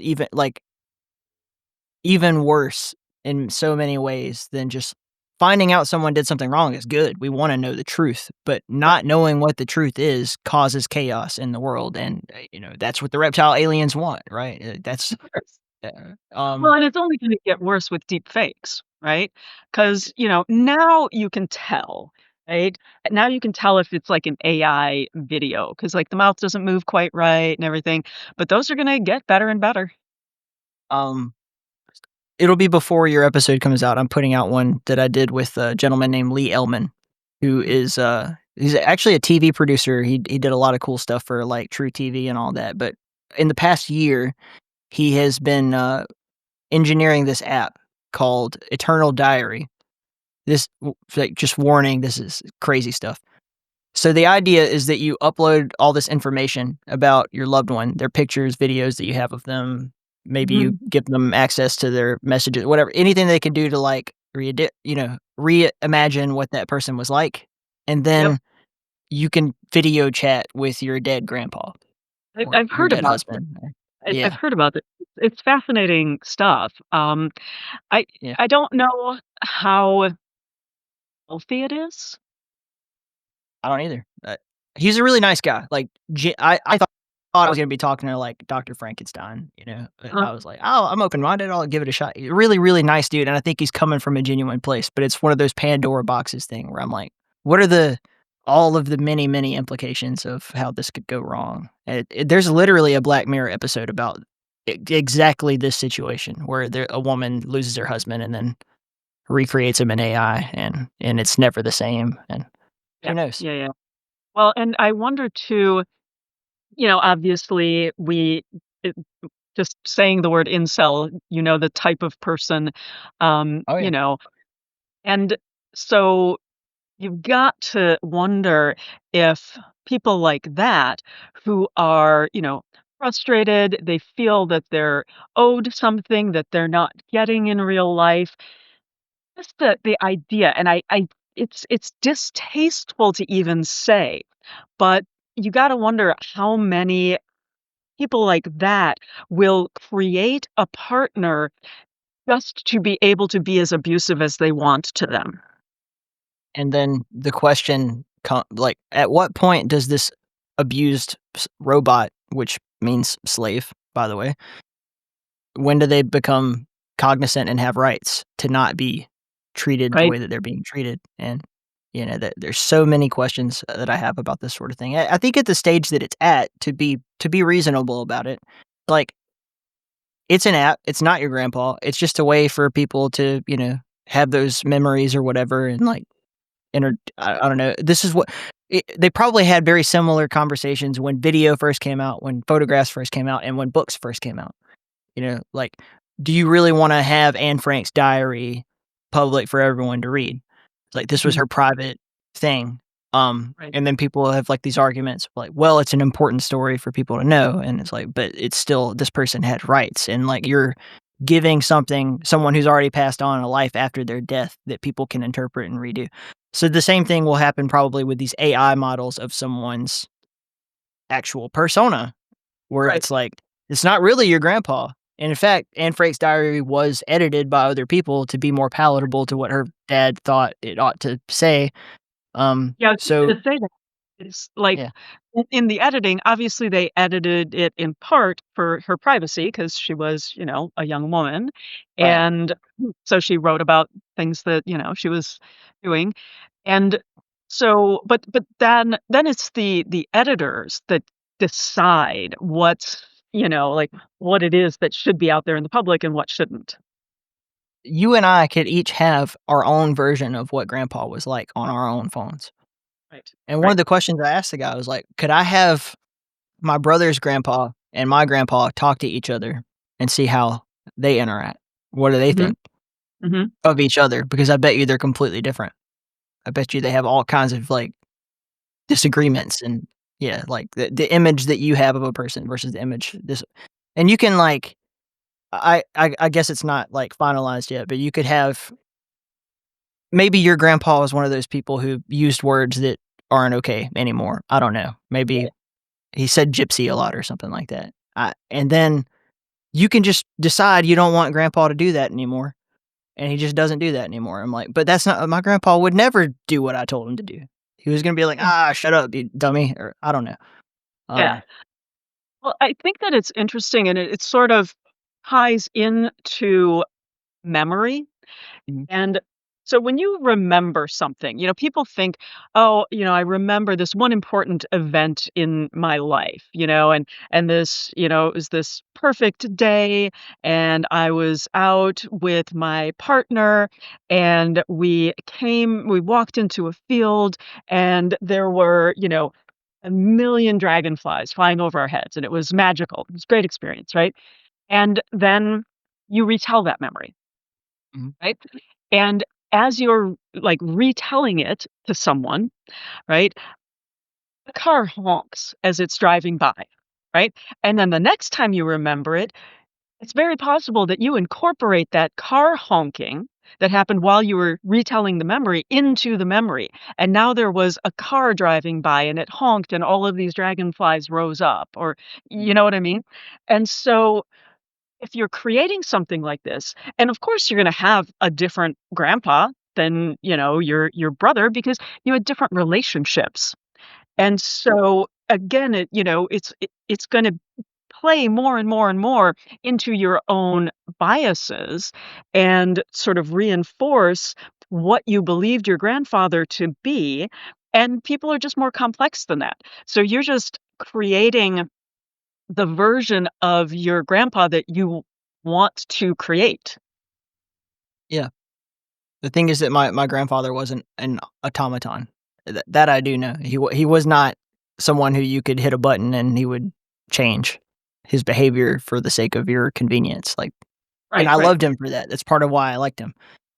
That's another thing that they explored in Black Mirror is, like this woman's AI, android new husband is so much more compliant with her than the real guy would have been, and part of Mhm, mhm. relationships is, like, whether we admit it or not, we kinda like a little pushback every now and then. We like for the other person to check us on our behavior and stuff, but when she's just like, "Just go, just get out of here," and he's like, "Okay," and then he stands outside all night, and she's like, "Why would you do that? The real you would never do that," and he's like, "Oh, well, if you don't want me to do that, then I'll add that into my algorithm so that I don't offend you anymore," and then eventually he's just living in the attic, and Well, he's it's only interesting. allowed yeah.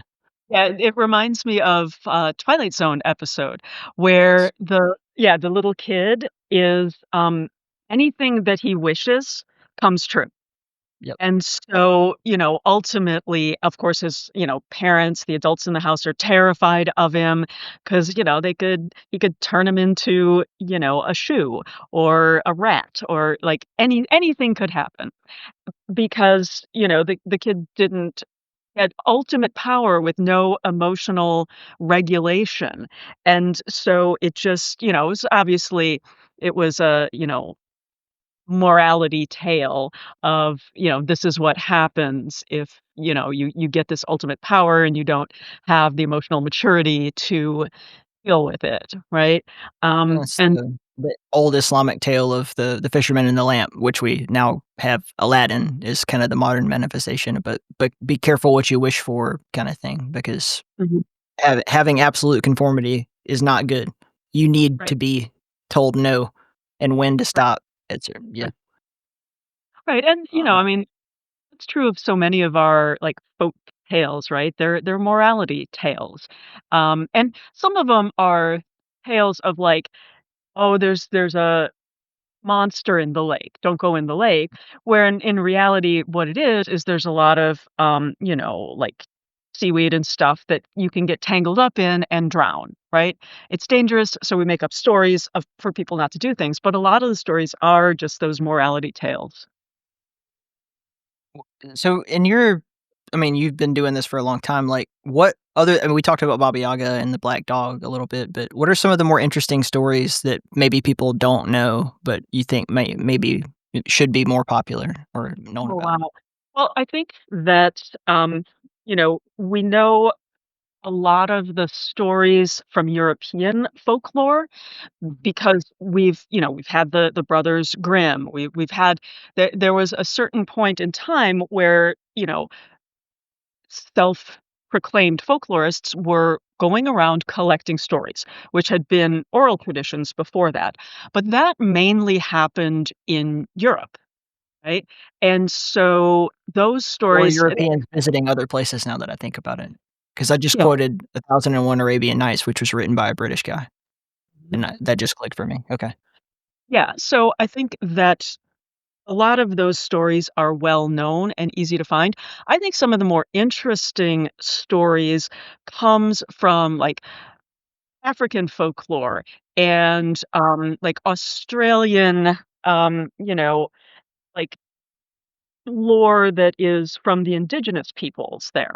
Mhm. I think that, there's a story about the, like, world creation called the rainbow snake. It's not called the rainbow snake, it is the rainbow snake. And yeah, and so, those kinds of stories and there are, they have different outcomes. There's a bunch of stories that I like a lot about a character, and this is African lore, a character called Anansi, and it's a spider. Anansi's a spider, and it is a trickster god, right? And the fun stuff about Anansi is that it, like, a lot of times he would get himself in trouble. So, if you look at the more popular one, like popular tricksters like Loki, a lot of people know a lot about that from the movies and from, a lot of stuff that they heard. Anansi has just a wide variety of different stories of like, how did Anansi's legs get so thin? Or how did Anansi learn to walk on the water? And, different things that spiders can do. And a lot of times and Anansi is very greedy, right? And so he tries to fool his neighbors a lot. And so that's how he often gets himself in trouble. And so I think that, those are really interesting stories. And, like even if you look at some of the stories that came over when people were brought here as slaves, right? A lot of those came from the African continent. And so they brought their stories with them. And because those people were, they were slaves, and they didn't allow them to learn how to read because that kept them, disenfranchised. They couldn't work. They couldn't do anything. If they kept them ignorant, they were stuck, right? But they would still tell their stories, and the stories would often be like there were these stories about it's called Brer Rabbit, BRER. And you still find these in the American South. And these stories were oftentimes there was a evil figure, Brer Bear, and then there was Brer Rabbit, who was the hero. And the evil figure represented the slave owners, right? And the rabbit represented the people. And so the Brer Rabbit was always like Brer Bear would come with brute force, and Brer Rabbit would always outsmart him, right? And so I find those to be very interesting stories because those were stories of rebellion, right? We They were read some version of this story when I was in elementary school, I wanna say. I grew up in Alabama, so we did get a lot of these tales, I would imagine. Yeah, and there's one. I think my favorite Brer Rabbit story is that the Brer Bear, and Brer means, I believe, means brother. Yep. Um, and so he ends up capturing Brer Rabbit, and I don't know, he's gonna kill him or whatever. And he's like, "Well, if you're gonna kill me, just go ahead, do it. I don't care. I'm ready to die. But whatever you do, don't throw me in the briar patch."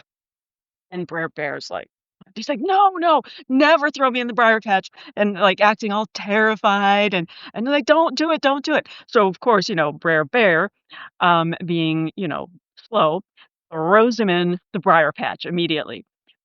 But as it turns out, Brer Rabbit grew up in the briar patch, and so knew how to navigate through and was just trying to get away. And so it's stories like that of like that escape from danger and stuff.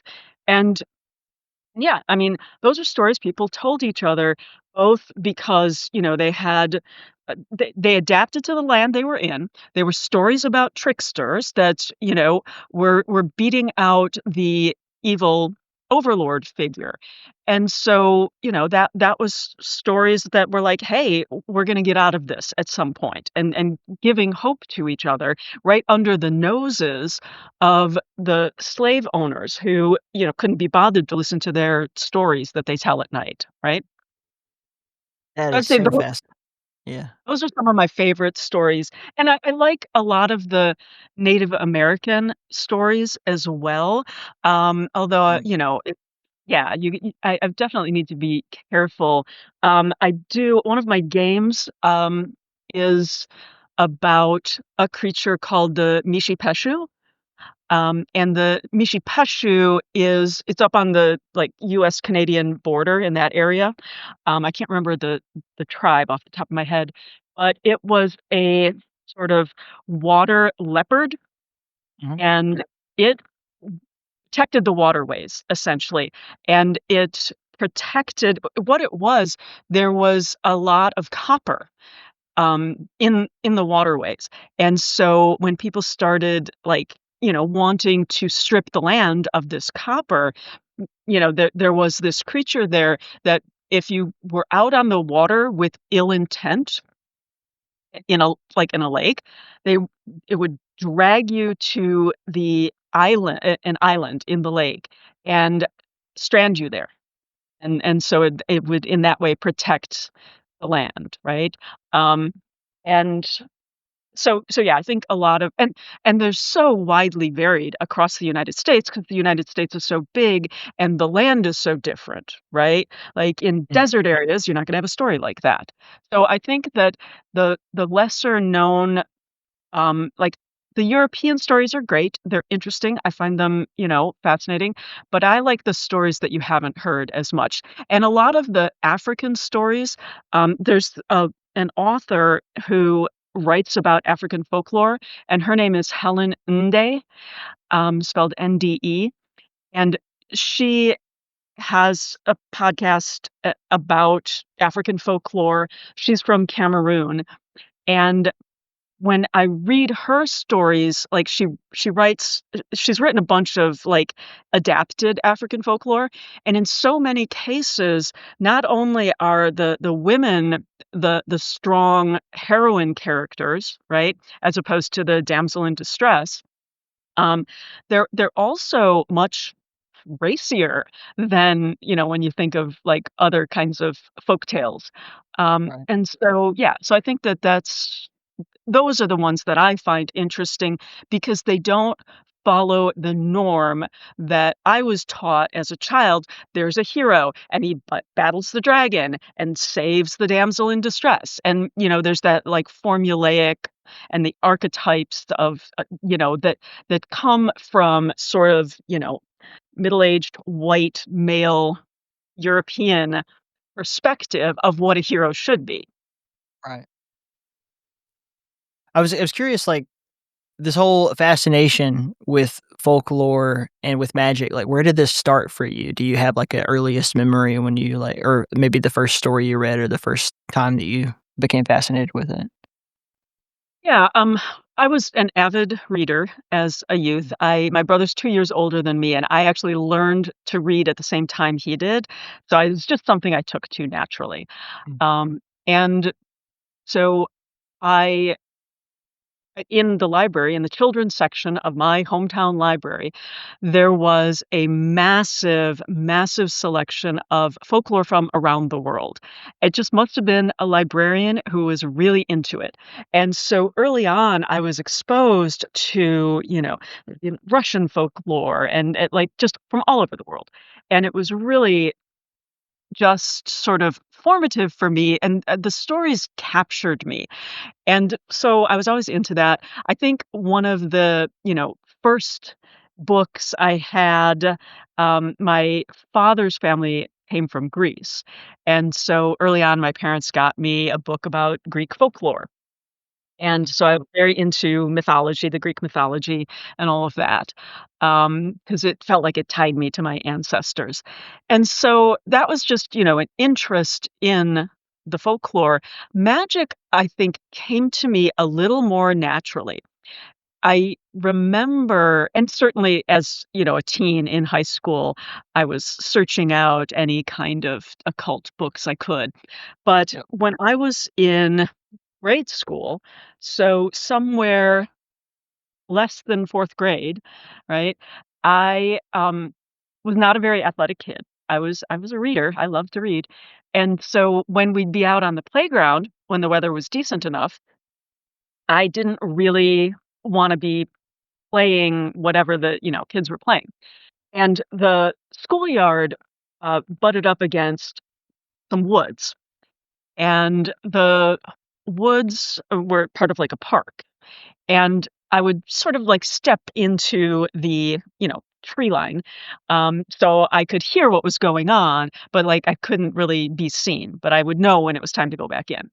And there was this big rock, right? And I would go every day and I would decorate the rock, right? And I'd put flowers on it if it were spring, and I'd put like leaves and little bits of like, you know, different pretty rocks, and I would change it up every day. And in retrospect, I think to myself, that was a nature altar. That was like my first nature altar that I just sort of re just, took to. I didn't know what that was. I didn't think about it. Um, and I just having read so many stories, I think, with magical things in them through the folklore I read, I just was interested in magic. And really I liked it. And then, I got to high school, I started working in theater, I kind of put that aside, and I didn't really think about it, but there were always some practices that I would, um, keep up with, right? Like, I'd moved to a new place, I would smudge it, and, as far as the debate about whether or not we can use that word, I would smoke cleanse it, and smudge was never a Native American word. But anyway, but yeah, and that's a tradition. You see the Irish do smoke staining, it's called.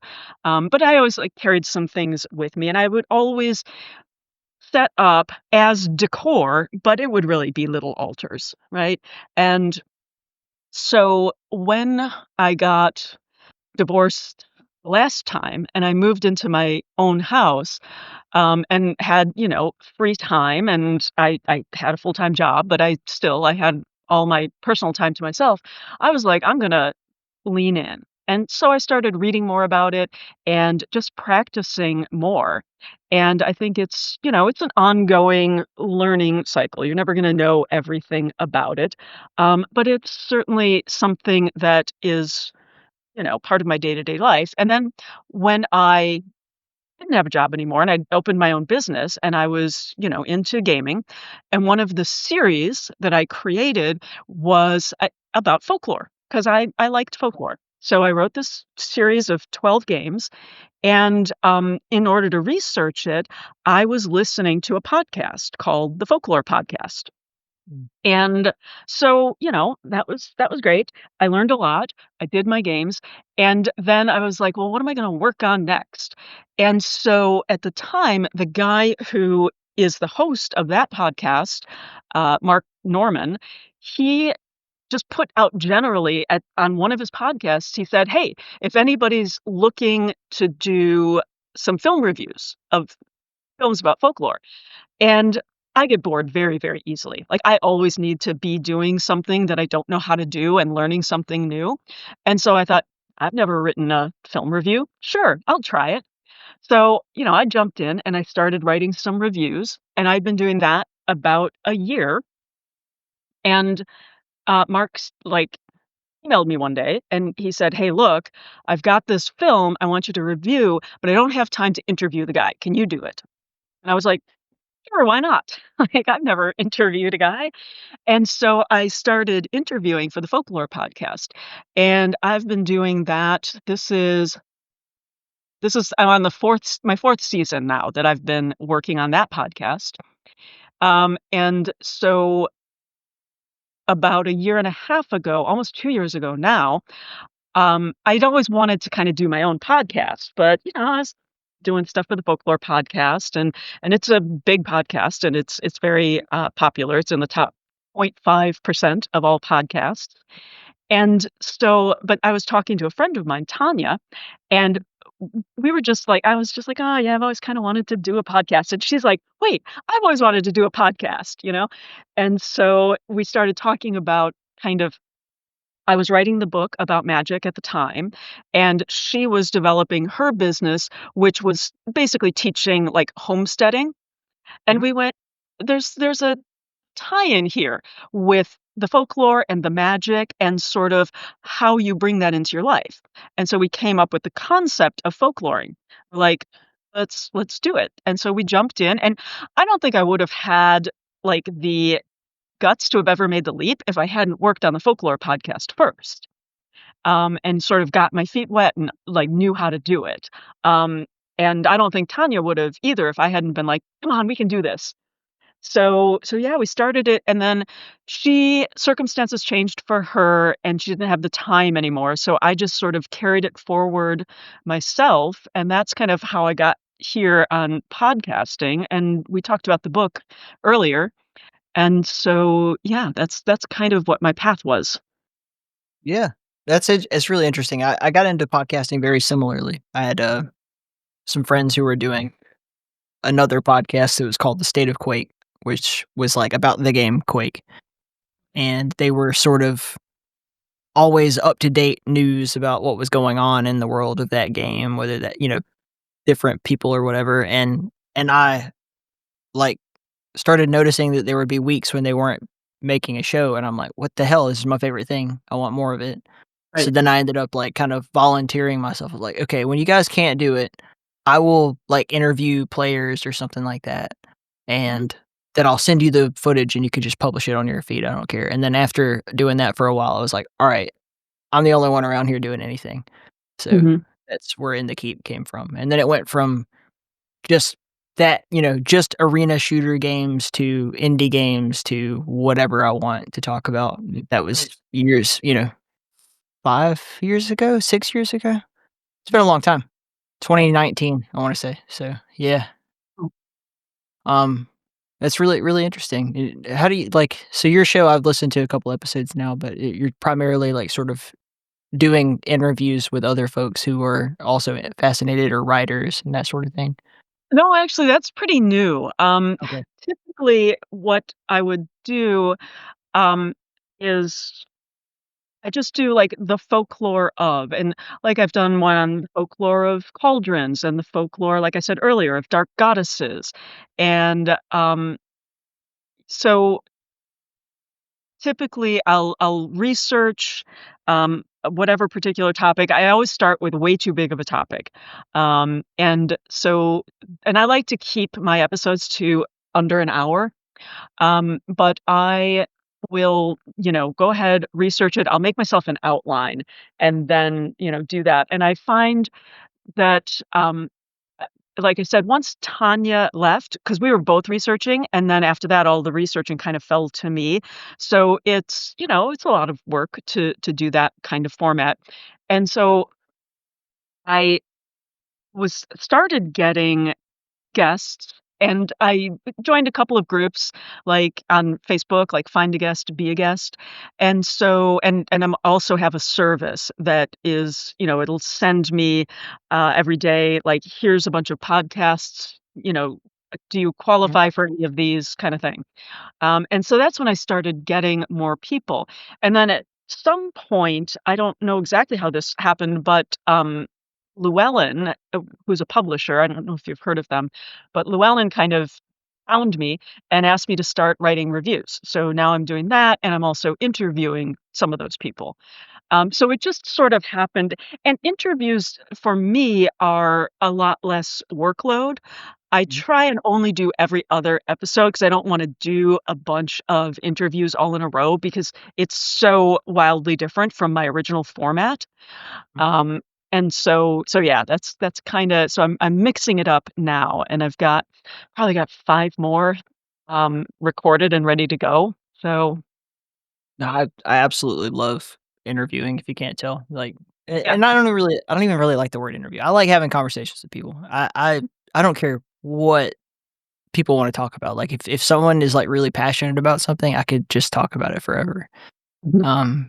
Because, like, the way that human beings like, your story of, like, when I was a kid, I liked to read, and then I got fascinated with this, and then, like, just that journey all the way up to now where it's like and, you're like an example of someone who can just take that weird thing that they're obsessed with and turn it into a career, and I think a lot of people should look at that and then look at their own life and be like, "You're unhappy because you're not doing the thing that you love all the time." That's just kinda how it is, and, like, do I really want to sit at a desk, doing something that I don't want to do 40 hours a week every day until I'm dead? Or can I just find a way to monetize the thing that I love?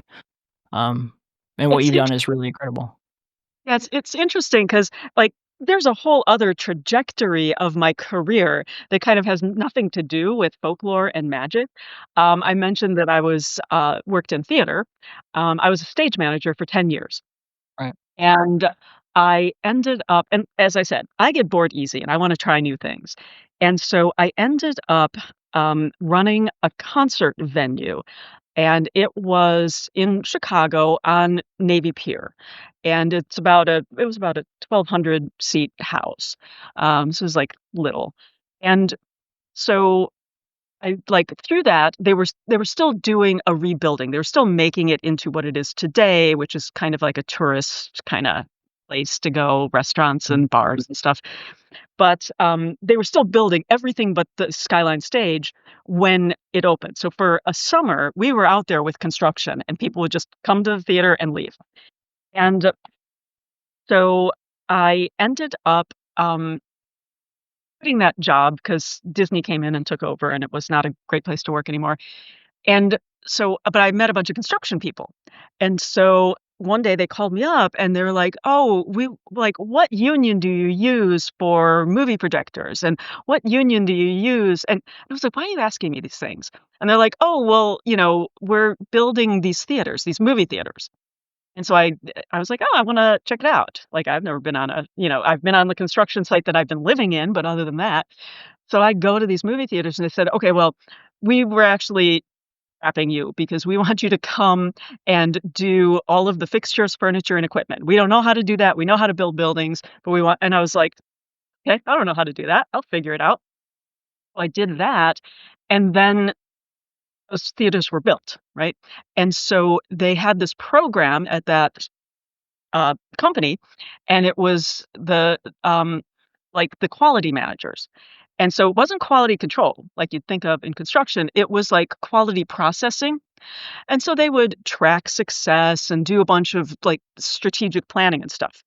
So I really got into strategic planning. And so I got my master's in strategic organizational change, right? And so like this whole like big career, and then I was a strategist for a while. So I'm a big strategy geek. And so, like, when you think about that whole, like, construction and then strategy and strategic planning, and, yet I'm trying to prove whether or not magic is real, which, and you'll see it reflected in my book because I was also very fascinated with, like, business improvement books, you know?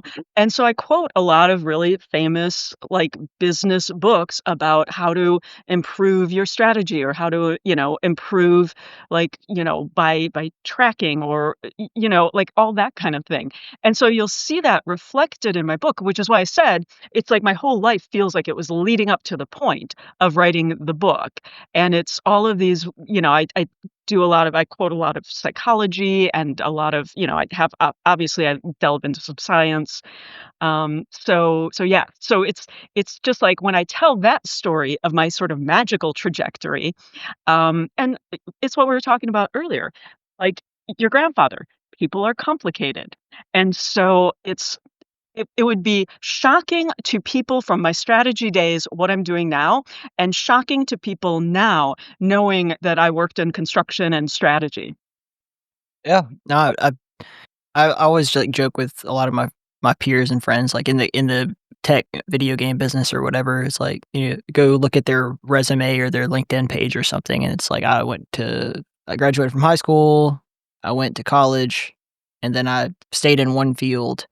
And then for me, it's like, nah, I tried everything, and I'm only 30, so I'm probably gonna do a lot more stuff, I imagine. But like, just I've never been okay with just being like stuck in a particular trajectory, and like always kind of find a way to like turn this into something else that I'm moving towards. So Yeah, like, yeah. like I spent some time traveling around as a pro wrestler. I spent some time as an apprentice to an electrician. Cool. Then I spent a long time in the Air Force, and while I was in the Air Force, I started this business, and I started a podcast, and then I started a gaming company, and then I went to go to Europe for a few years and work for a bigger video game company. And I was like, instead of going to college and getting a degree in game design, why don't I just go work for someone who does that? And then I'll know everything I need to know to run my own business. And who knows where that will go later. But I'm a real big fan of the kind of the branching paths idea of everything that you do. You have like you'll come to a fork in the road and you make a choice, and then you never know what doors will open up to you. Just talking to people all the time. Podcasts are the best networking tool in the world, where it's like you get to have these really deep, interesting conversations with people. You never know. I mean, like your game design company, which we haven't even touched on yet. We should. Just as soon as I looked at it, I was like, man, why aren't people doing this with games, like with video games? Why aren't people like, every month you just get a new thing? And Right. like there's already these like subscription models. There's already, things like Fortnite or whatever, where they're trying to milk you for buy this new gun or this new skin or like, that kind of thing. But I'm talking about, what if you get a whole new thing every month and you just trust this designer to make stuff that you like or that's within a certain parameter, and like that's genius. Yeah. Never even considered it. I mean, it's a great model, business-wise, because it's you can anticipate what's coming, right? Like, you can anticipate what your income is gonna be because most people save money if instead of going month to month, they do a 3-month subscription or a 6-month subscription. They save money at each tier, and so they tend to do the longer subscriptions, and so like, you can anticipate what your, upcoming needs are gonna be, and because mine is a physical game, obviously, I have to order stuff to put in the game, so I can manage my inventory and yeah, you get people who are interested and if they like the format of the game, they typically I've got 3 major storylines, and they typically will jump from one storyline to another. And I talk a lot about the storyline about folklore, because that's kind of what we're here to do. But I also have a storyline called The Resistance, which is about the basic premise there is about learning how different resistance movements throughout time have worked. You're listening to KEEP in the Keep.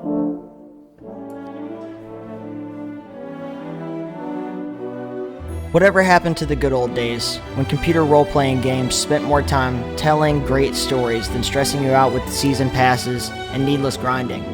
Call of Seregnar is our effort to bring back the best in RPGs. Play in the immersive world as two friends adventure into a murder mystery that lands them in the middle of a battle between gods. Head over to callofseregnar.com. That's call of SAREGNAR.com for more info, and be sure to wishlist on Steam.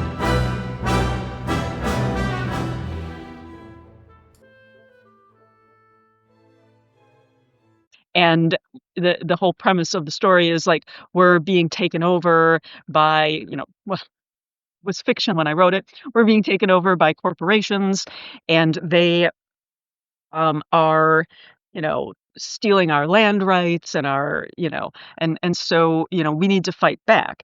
And so there's stories about there's a story about Gandhi and, nonviolent protest.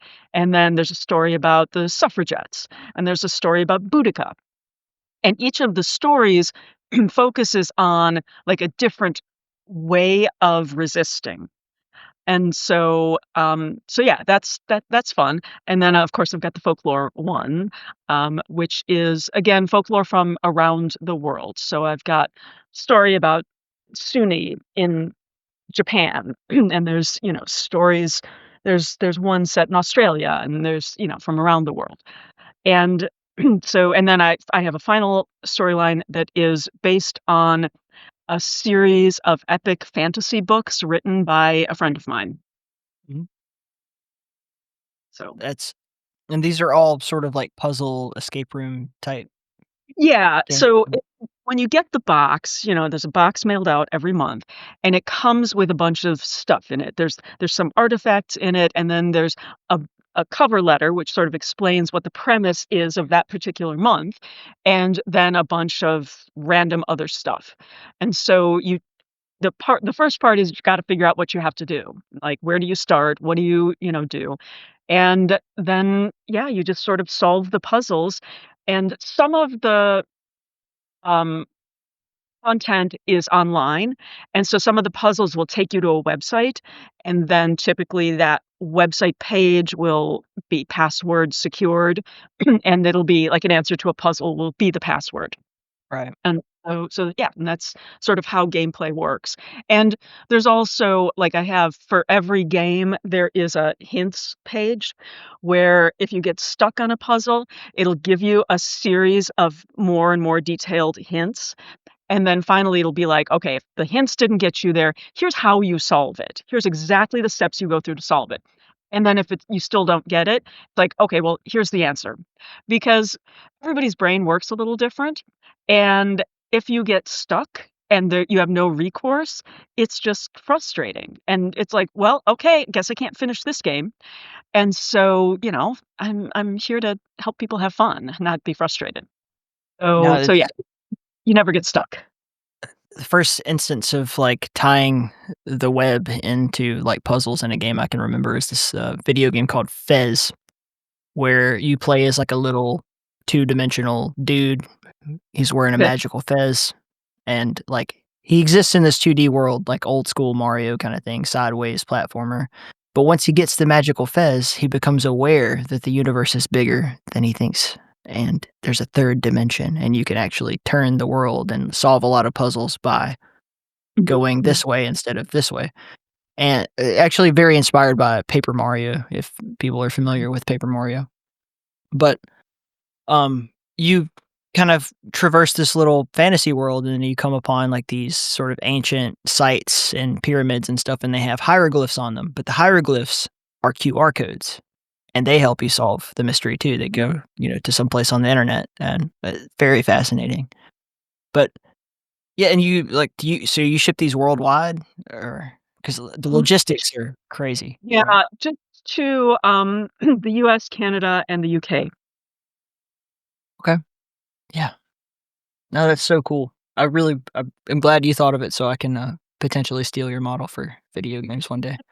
It's a great model. And the thing about my games that is different, and there's lots of companies that do exactly this, but like what is there's the big one is called To Catch a Killer, Mhm.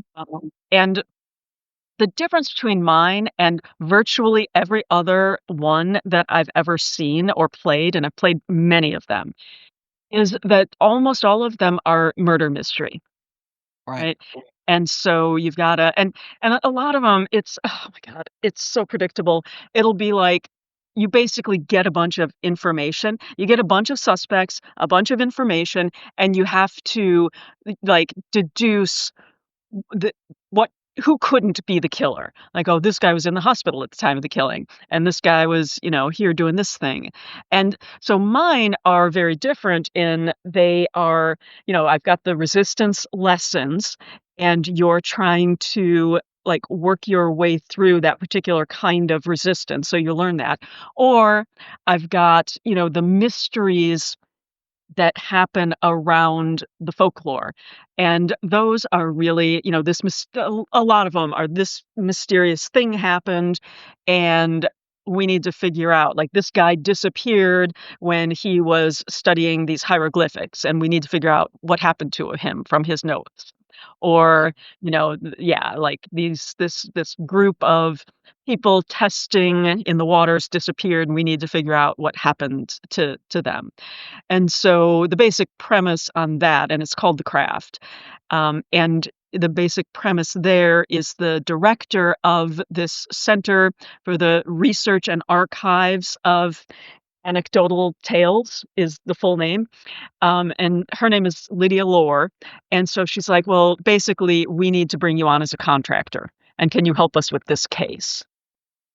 So yeah, somewhat different than all the murdery ones. Yeah. I imagine you just do a lot of research for all these different stories, especially when you're talking about resistances and such things. Yeah, for those What's your stories, bookshelf look like?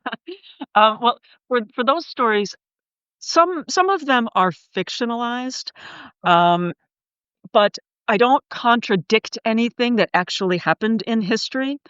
And so it's, well, I mean, that's true for the folklore as well.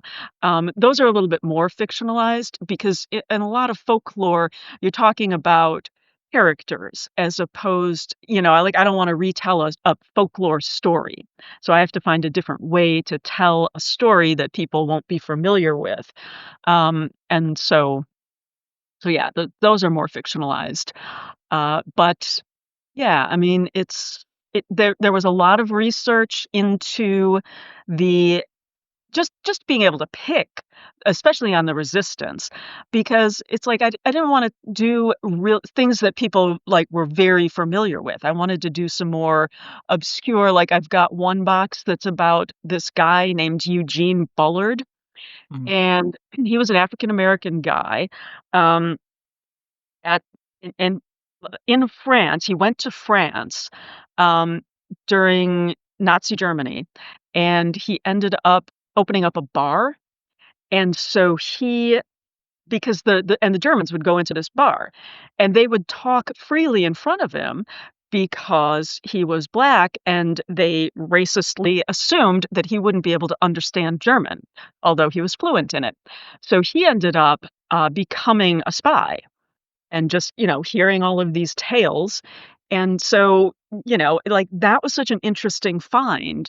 And he's such a fast, he was a boxer. He was a pilot, right? And so he would go out and like on bombing runs. Um, but he always had a monkey with him. He had a monkey and he would always bring it with him on his runs. And so I like finding the more obscure stories. And then That's really cool. puzzle research was wild. Like, there are only so many categories of puzzles. You've got your ciphers, you've got mechanical puzzles, which are like, jigsaw puzzles, right? And you've got but there's like tons and tons of kind of ways you can interpret that. Like, there's a million different ways to do a cipher, right? Um, and sometimes, like, I have one puzzle that's a cipher, and it's called a scatali, and a scatali is so basically you take your paper and put it in strips, right? And you wrap it around something. And as you wrap it around, the letters line up. You have letters line up. And then when you unwrap it, the letters are all in a random order. And the trick with the scatali is that the person who's decoding the cipher needs the exact same circumference of whatever stick or whatever they're using.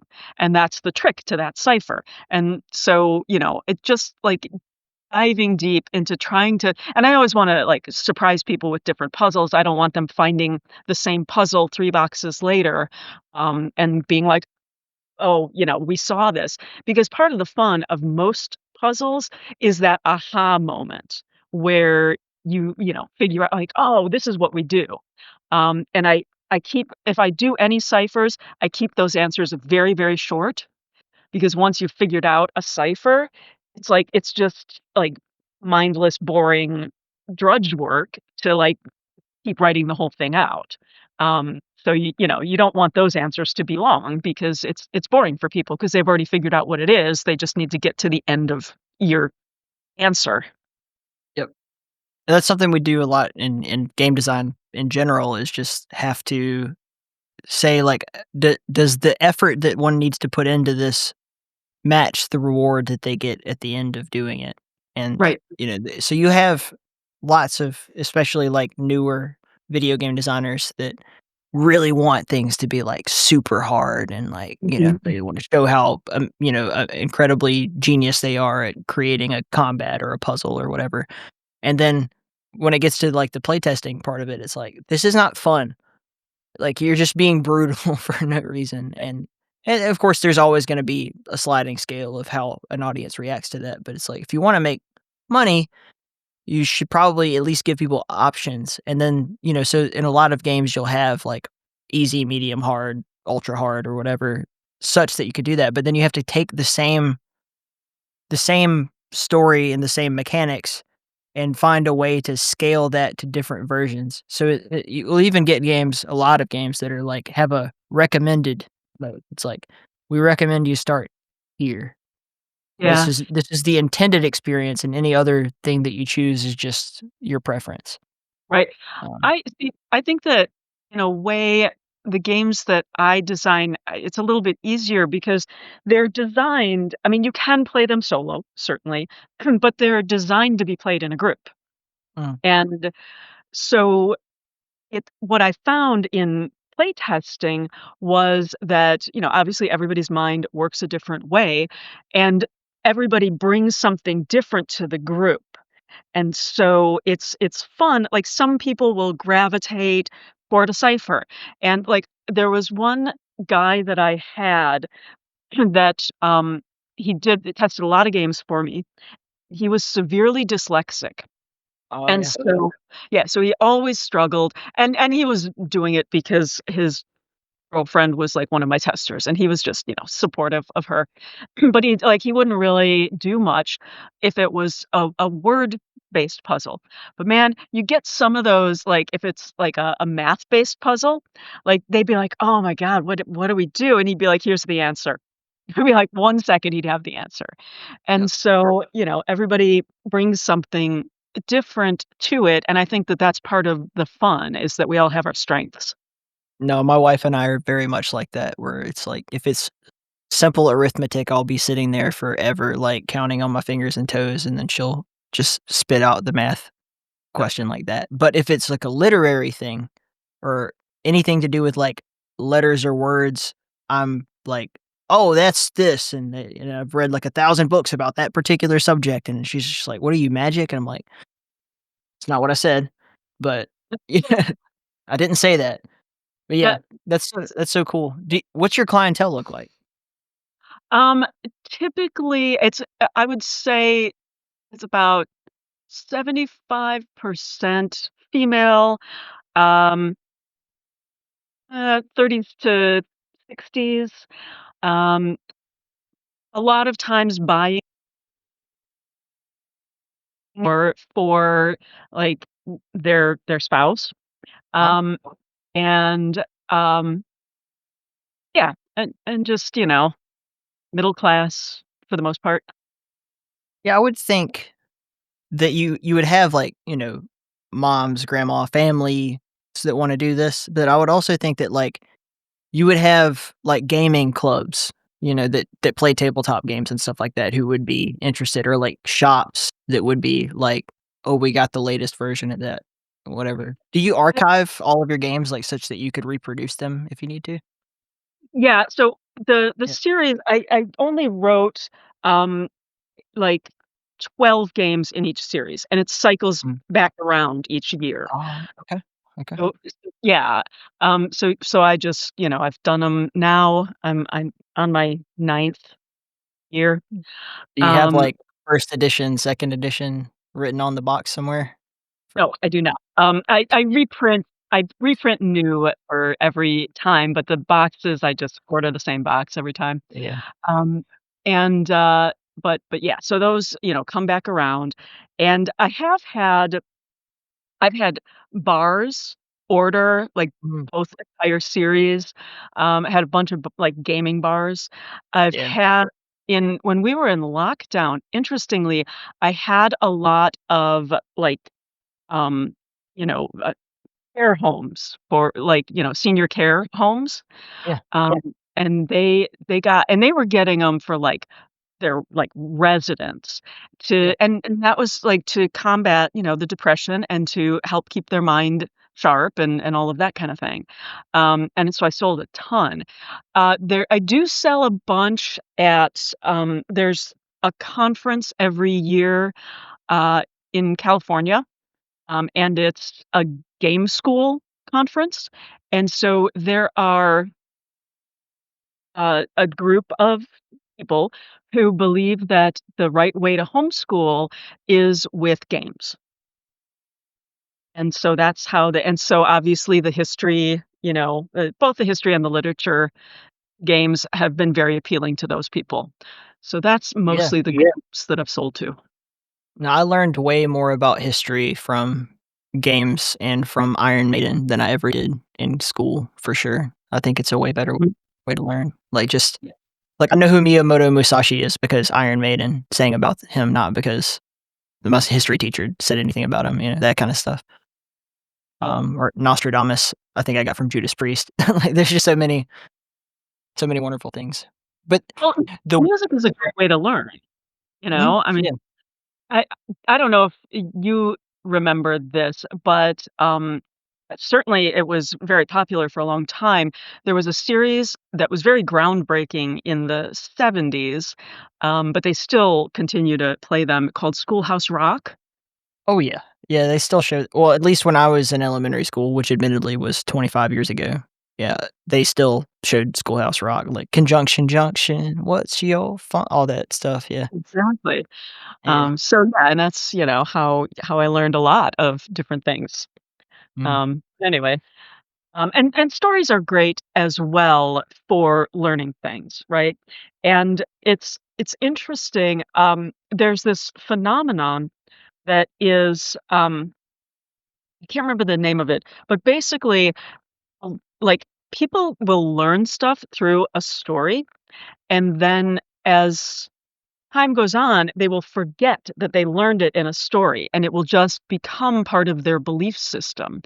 So, both folklore and music are very powerful ways to learn. Is the word ludonarrative dissonance?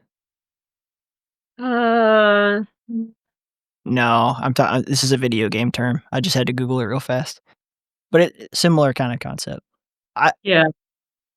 I find it so fascinating how, like, we keep sort of reinventing and telling the same stories over and over again. Mhm, I mean, in film and television and books, whatever, but, like, in my field in particular, like, video games are so influenced by folklore in so many ways. Like, I just recently played through this game called Kingdom Come: Deliverance, where you are in, like, 1500s Bohemia, and you play mhm, as, like, a young dude who's born to a blacksmith, and throughout the game, and then through many RP especially role-playing games, you just have all of these, like, little bits of, like, this is the folklore of that time, and, like, so for you to understand the context of, like, what another character is talking about, if they mention somebody or some legend in that area, and you need to mhm, know those things in order to exist in that world. So many of the things that tie us together in whatever culture we live in are the stories that we share. If right. I if you and I, uh were talking and then I just, like, make some obscure reference to Arthurian legend, you and I would probably know what I'm talking about, but someone who's not familiar with Arthurian legend wouldn't. And the same applies to wherever you may be. If I'm sitting in Denmark and then 2 of my friends are talking about, like, "Oh, like when Thor and Loki did that thing." There's a Star Trek episode actually about this where there's a alien species and all of their language is reference to their shared myth. And so when they Mhm, speak to another culture, even though it's like the universal translator is making the words make sense to the captain, it's like he doesn't know any of the references, so he can't communicate with them. mhm, mhm. And that's actually kinda how language works in so many ways. Well, it's interesting. I have this game, and I got it at a store that sold, like, games that were out for testing. So it wasn't, like, widely distributed. I don't know if it was ever widely distributed, but it's called Wise and Otherwise, and it's a board game, and it has to be 3 or more people. It's better with more people. And you read on one side of the card, you read the beginning of some, like, proverb or, wise saying from some random culture. And then people have to write down what they think the second half of that is, right? And so it's it's hilarious because, like, some sayings from other places, which are, part of their cultural lore, make Mm. absolutely no sense. And you'll hear like, "Oh, we've got this saying in Denmark that," and it'll be like some completely random thing. Yep. So, yeah, the game's a lot of fun to just hear all of these different weird sayings, like, what were they thinking? You know? Oh, I'm from the Southeast, man. It's like 50% of what we say is just like some weird thing that people are like, "What the hell did you just say to me?" And I'm like, it's raining like a cow pissing on a flat rock means that it's coming down and splattering on the ground. That's what that means." And like, "Oh, okay." Or it's colder than a witch's nipple or something. I don't know, just weird things that people say. Yeah, I Um, saw a meme the other day that was like, it's raining, and then it would be like you said, like a cow pissing on a rock, and then, say where it was from. And it was like a big series of those, and they're all, like, super random, and, you get the cats and dogs in there, of course, and at the very end, it was like and so it'd be like, it's raining, cats and dogs, United States, and it's raining, pissing down, Southern United States. And at the very end, it's like, "It's raining men. Hallelujah." yeah. Or even like, there's biblical references that are just kind of in our everyday, like, life Yeah, that just you don't even think about what you're saying. It's just that you and I both know that story, and we just use that as a as a language of reference. yeah. Yeah, it's so cool. Um, so with the games, do you feel like, do you feel like you'll continue to do more of these different immersive worlds, like, as time goes on? Because you said that you kinda written them all and now you're cycling through them. Yeah, maybe. I mean, I like doing it. I got caught up. I had to really focus on the podcast and the book, or I would've, Yeah. like, never started the podcast, never gotten the book done. Mm. And I'm just about to I've been through the developmental editing process, and I'm just about to get my copy editor. And so I've got my launch plan. And the book is actually it's in pre-sales now, but it's actually gonna go live on February 17th.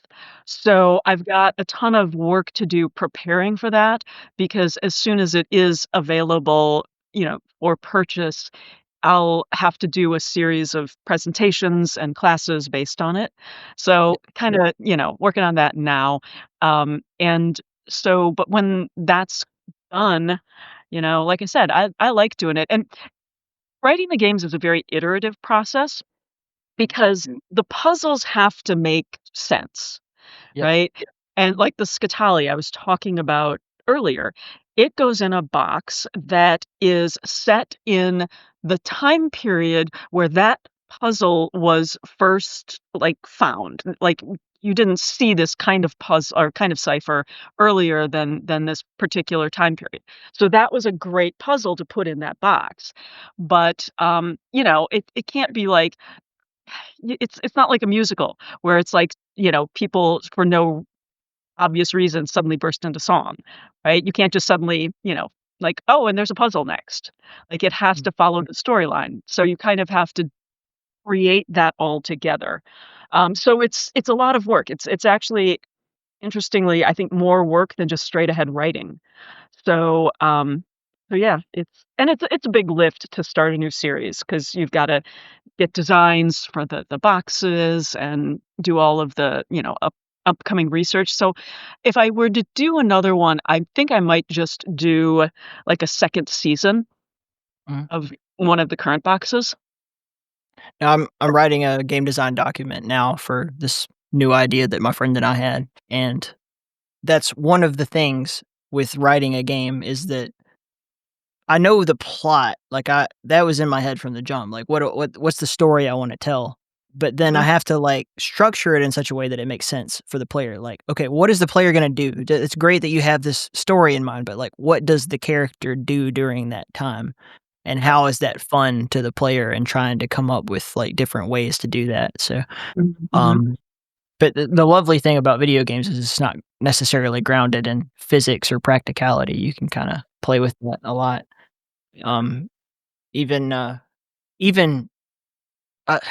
there's been like a big. I think that Portal was kind of the first big game that did it, but a drive to like break Euclidean physics in games and like, okay, you don't have to walk from point A to point B. You can just jump through a portal. Is something that happened, I think, as far back as at least Doom and Quake, where you're like, oh, you want to get to this other place, just jump through the slip gate, and would just use that as a storytelling device.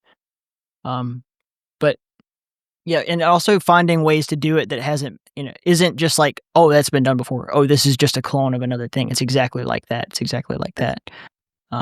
Yeah. Well, I don't want to take up too much more of your time, but do you have any like kind of closing thoughts or stuff that you want people to know, plugs, where people can find you, all that kind of thing? Okay, well, you can find my book, which is titled Mind Over Magic. It's in pre-sales right now at Crust Crow Books. That's my publisher. Okay. And you can get it on Amazon. And you can find my games at madmenandheroes.com. And you can find my podcast at Folklore, anywhere that you get your podcasts. And if you want to go back over everything I do, my website is folkloringlife.com. Folkloringlife.com. I will make sure these all go into the episode notes so that people can easily find them. But yeah, this has been really great, really informative, and I thank you for your time. I wish you the best of luck with the book coming out, and maybe we can touch base again later on. It was a lot of fun. And my final thought is that bring folklore and magic into your life. We can go throughout our lives just dealing with the mundane, but the world is more fun, more interesting, and a better place if we live in wonder. Amen.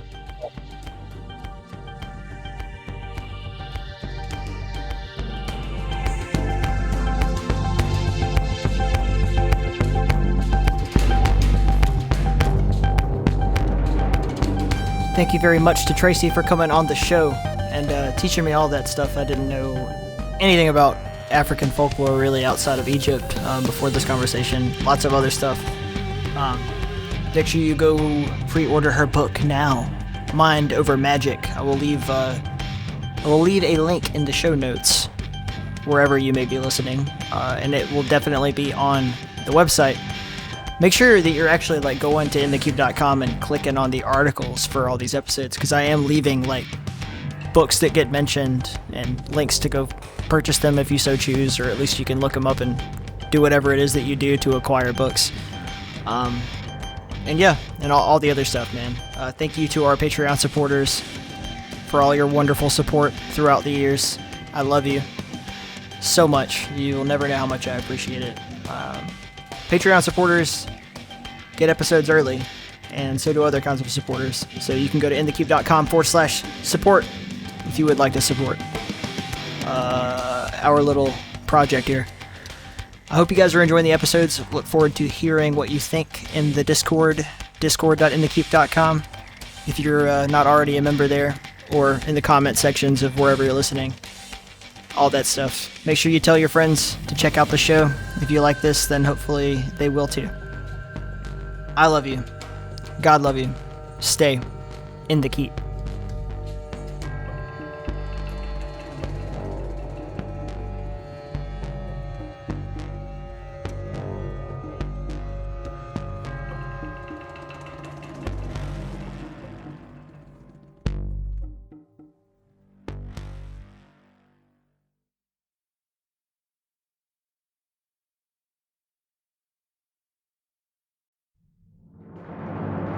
Let's take a moment to talk about Appalachia TCG. Whether you're searching for sports cards, Magic the Gathering, Flesh and Blood, Pokemon, or Yu-Gi-Oh!, they can offer you an extensive selection to suit every collector and competitor. As an official reseller, they are committed to providing authentic booster packs, singles, accessories, and rare finds that set them apart from competitors. They buy and sell lots of trading cards and toys, but their special is the Flesh and Blood trading card game, and they run official events, pre-releases, and more. Along with their ever-growing community, Appalachia TCG is the premium spot for trading, buying, and selling cards. I know what you're thinking, but I don't live in Eastern Kentucky. Well, that's the best part. You can shop online and in person. There is the official TCG player shop, eBay store, and online shop. Head on over to AppalachiaTCG.com. That's AppalachiaTCG.com. Tell them In the Keep sent you.